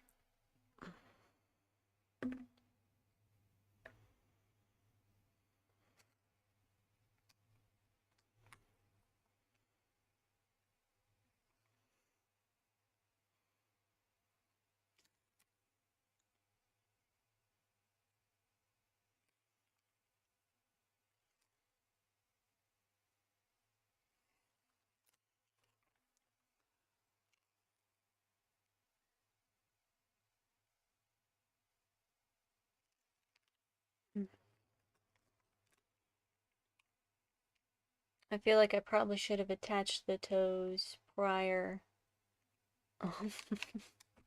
Prior to attaching the feet. That probably would have been smarter in retrospect, but I can't do much about that now. Alright, so we got 3 more, but they're much smaller, so.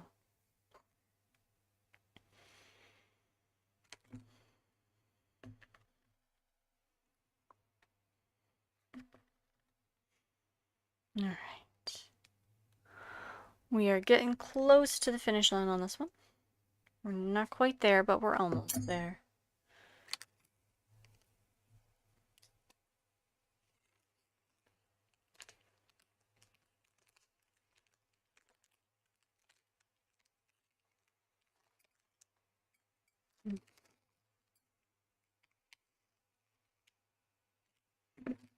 Alright.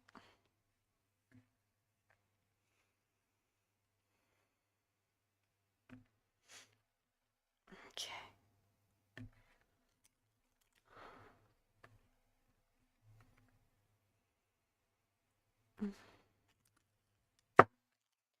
This is a little too big. We're going to cut it smaller.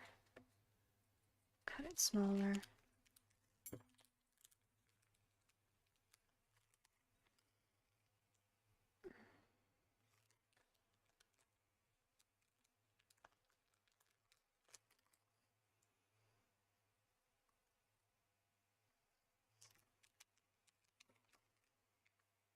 And then put the smallest toes at the end.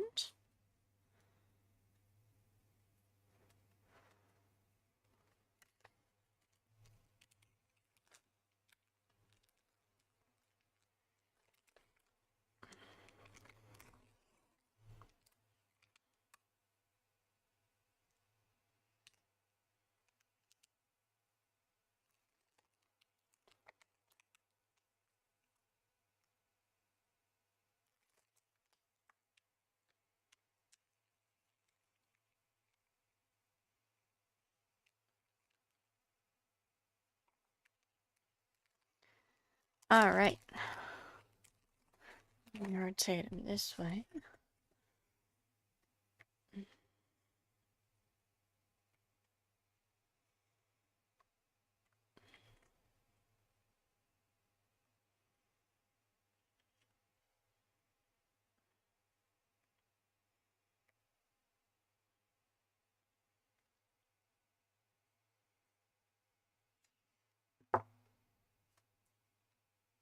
Okay.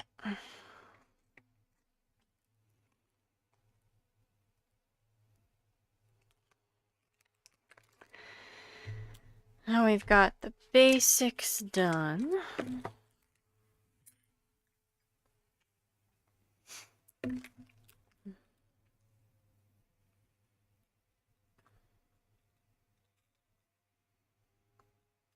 Me.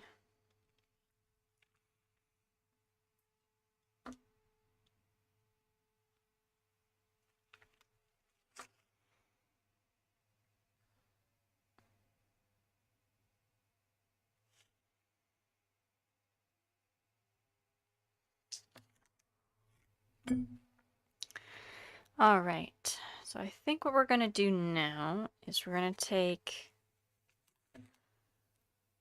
some clay.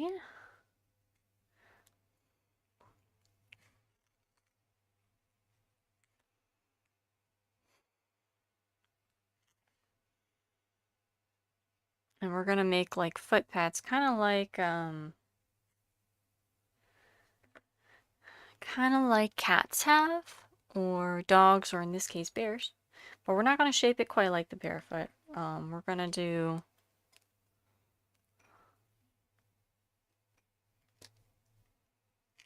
okay.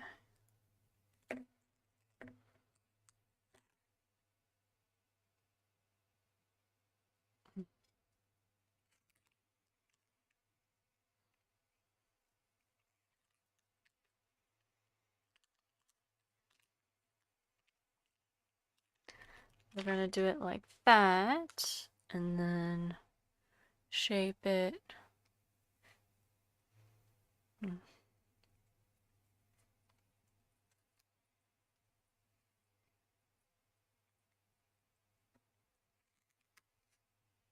Like that. Alright, and then I think we'll do the heels as well.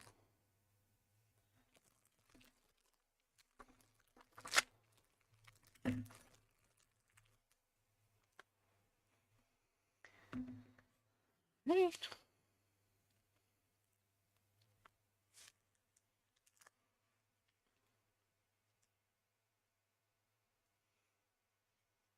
I'm taking artistic liberty on this one, but I like the way that it looks, so.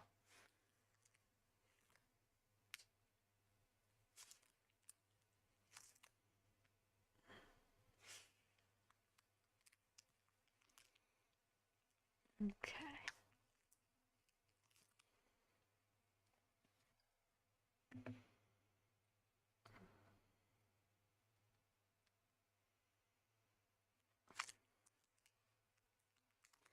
Makes it a little smaller, actually. We got a little bit too big.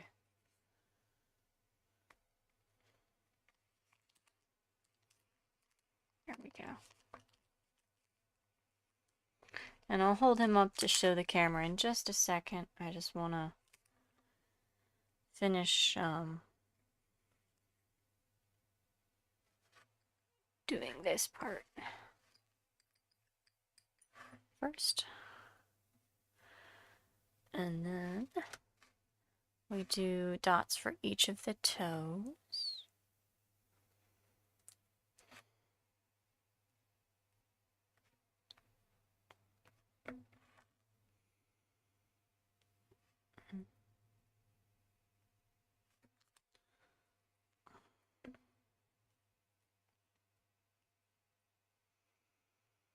Yep, and then we'll have to do the nails and finish the hair pattern. And then we should be done, although I might want to add, like I said, I think I'm still going to potentially add fur around the head to get more of the classic Bigfoot look. But we'll see here. I gotta finish this first.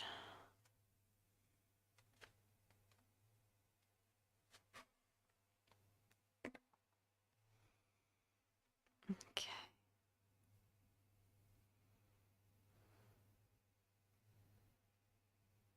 Okay. Almost. Almost done.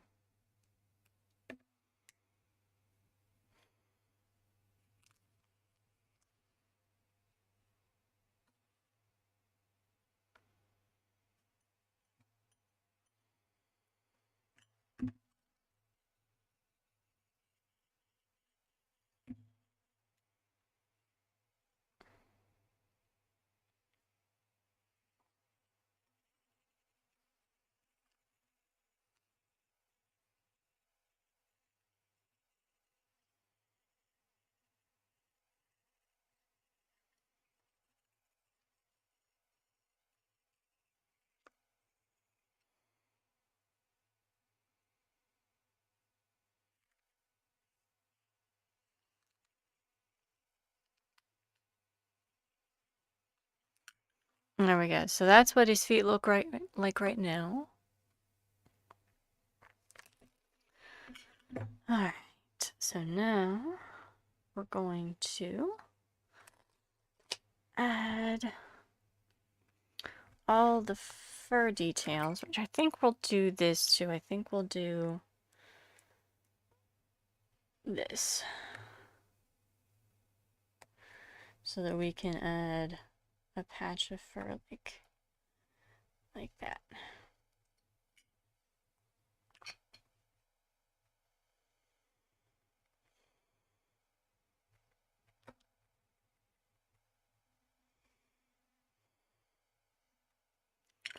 And then we'll add this piece here.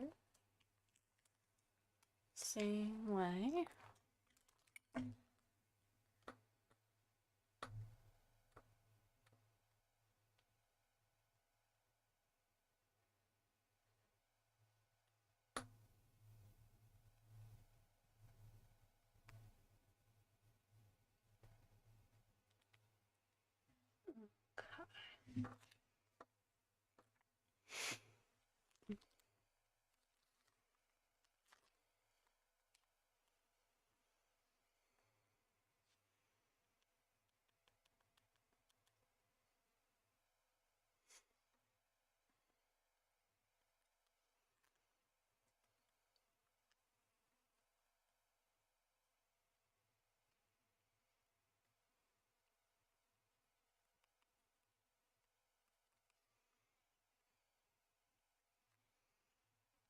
Okay, we're gonna do all this fur pattern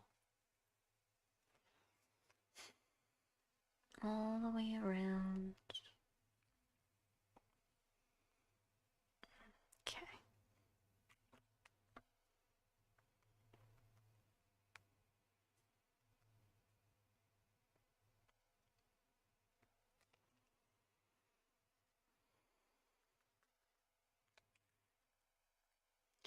All right.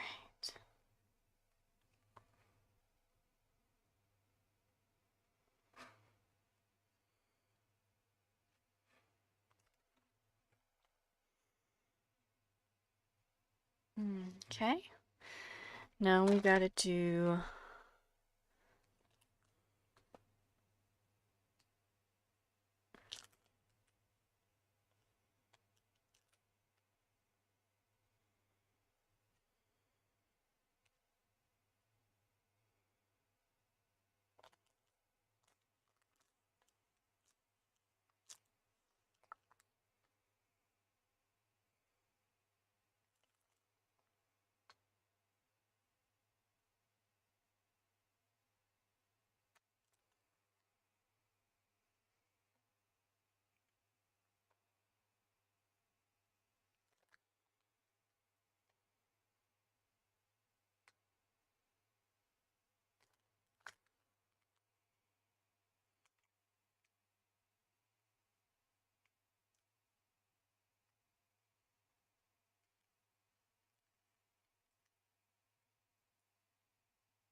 there we go.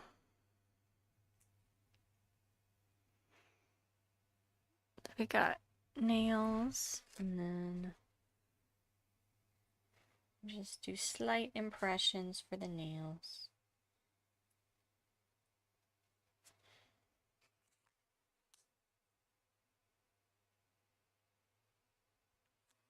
All right.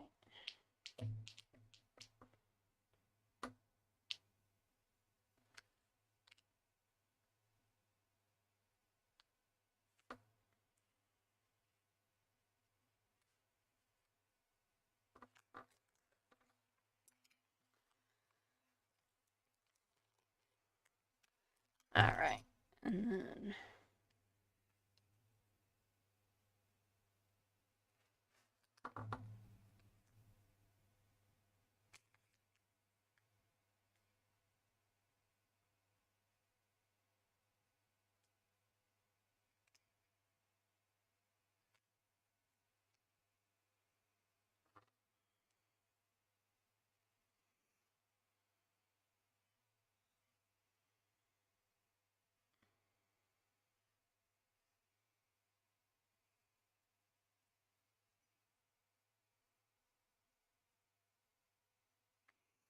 all right, so I think got the back of his feet there, we got the front, we got his toe pads, we got the hand here, and I added the pads, like the paw pad kind of look, due to the theory about bears. I've also seen that design before and I always liked it, so we're going with that design.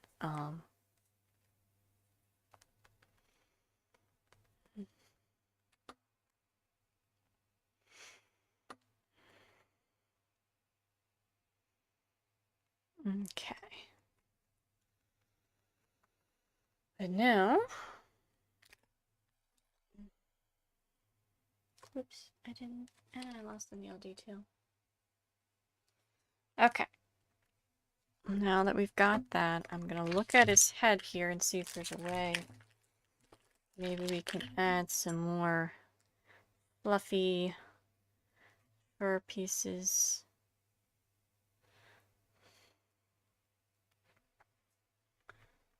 Okay.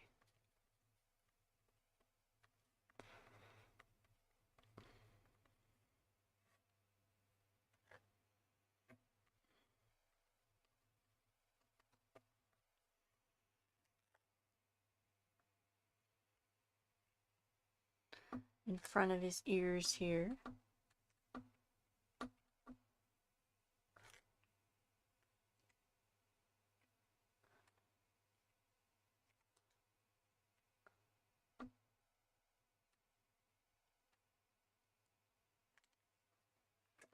There we go, that looks a little better. Do some on the other side.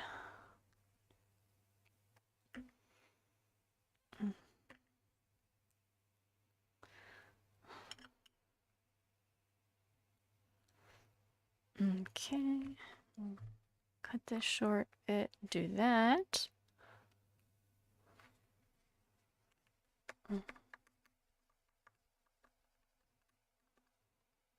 Okay.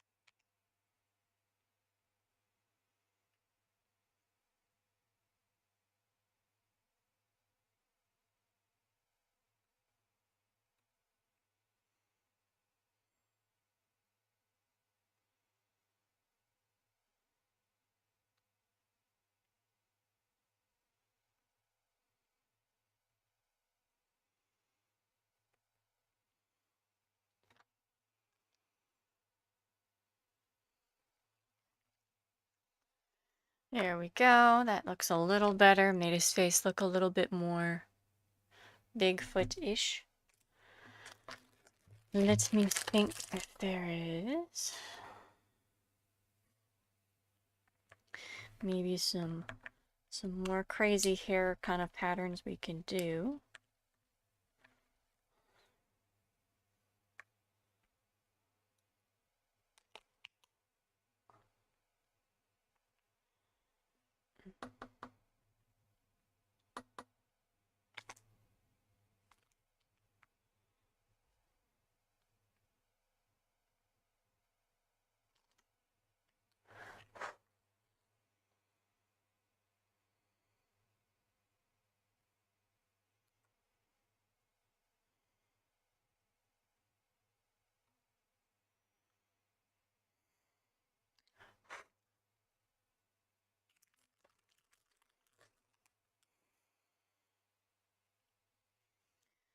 Let me see if I can do some more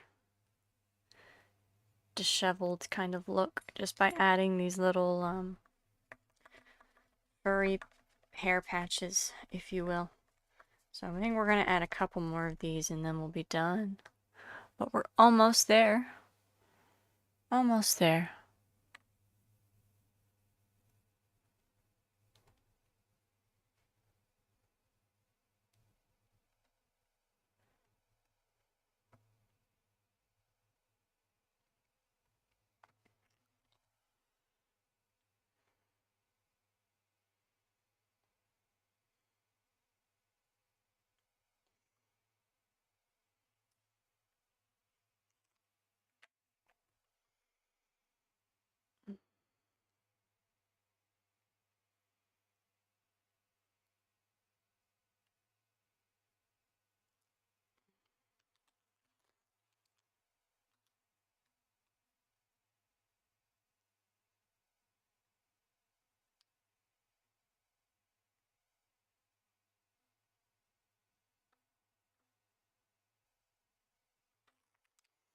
There we go. Added some more there.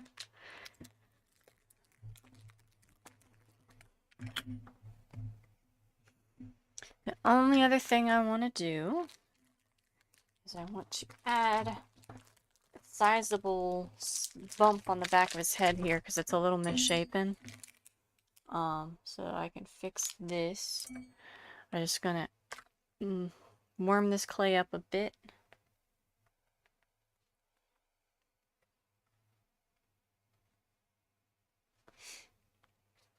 Warm this clay up a bit, then we'll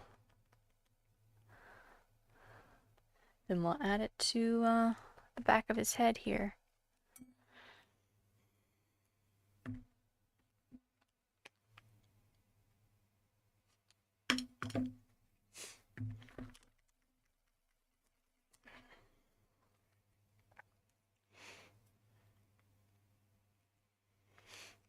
Okay, but I think all in all we're doing pretty well. I think he's looking pretty good. Oh.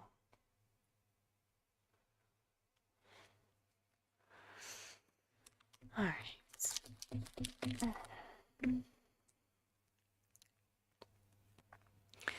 Okay, so the way we want to do this is we want to smooth the edges,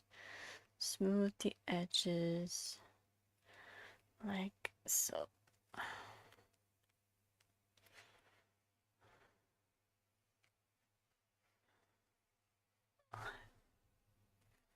I think not quite. Shape it to the head here. Spread it a bit more so it looks like a pierogi. And then we're gonna blend it into the back of his head here. And then we'll do the hair pattern here in a second. But before we do that, we're gonna have to add a little bit more on top here because I didn't make it quite wide enough.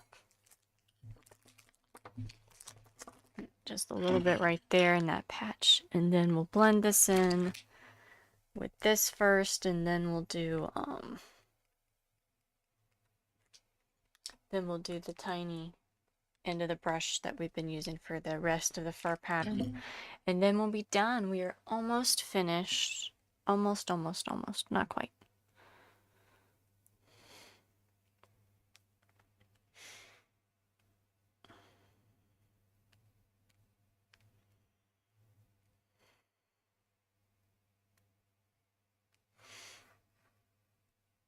Okay.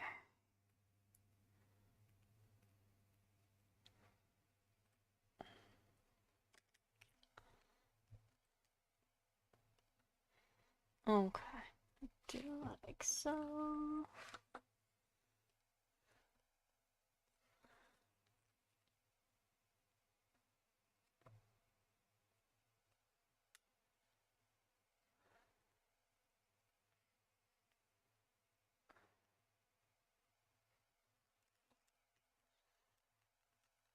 Yep, and then we'll do this. That way his head shape if you can tell, looks a lot more natural now than what it did before. Because before it didn't look quite right.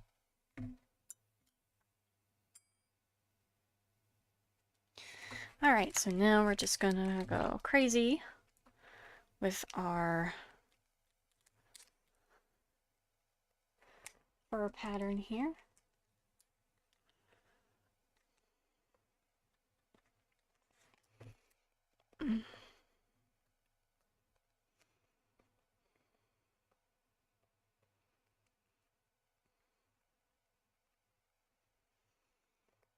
Alright.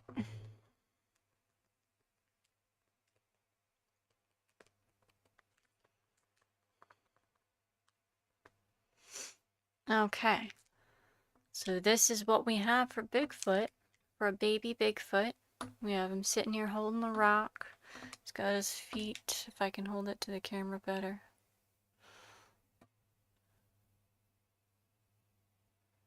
His head. But yeah, I think he's pretty good. Pretty happy with him. Not exactly, I think, how I imagined, but he still turned out pretty good, so I'm satisfied with that. We will be painting this little guy next week. If all goes well. I've been working a lot, so hopefully I have the time and the money and everything. I have all the paint, so the money shouldn't be an issue. It'll just be the time. But yes, hopefully I have the time. I should be painting him next week. That is my plan. So hopefully I'll be back next week with finishing up our little baby Bigfoot. But if you got this far in the video, I do greatly appreciate that. It means a lot. I don't get too many views, so when I do get some, I really do notice them and I do appreciate it. Anyway, I hope that you have a good evening. If you watched this far, thank you so much. I will be back next week with more artwork, hopefully, if all goes well. But for now, have a good evening and have a good night.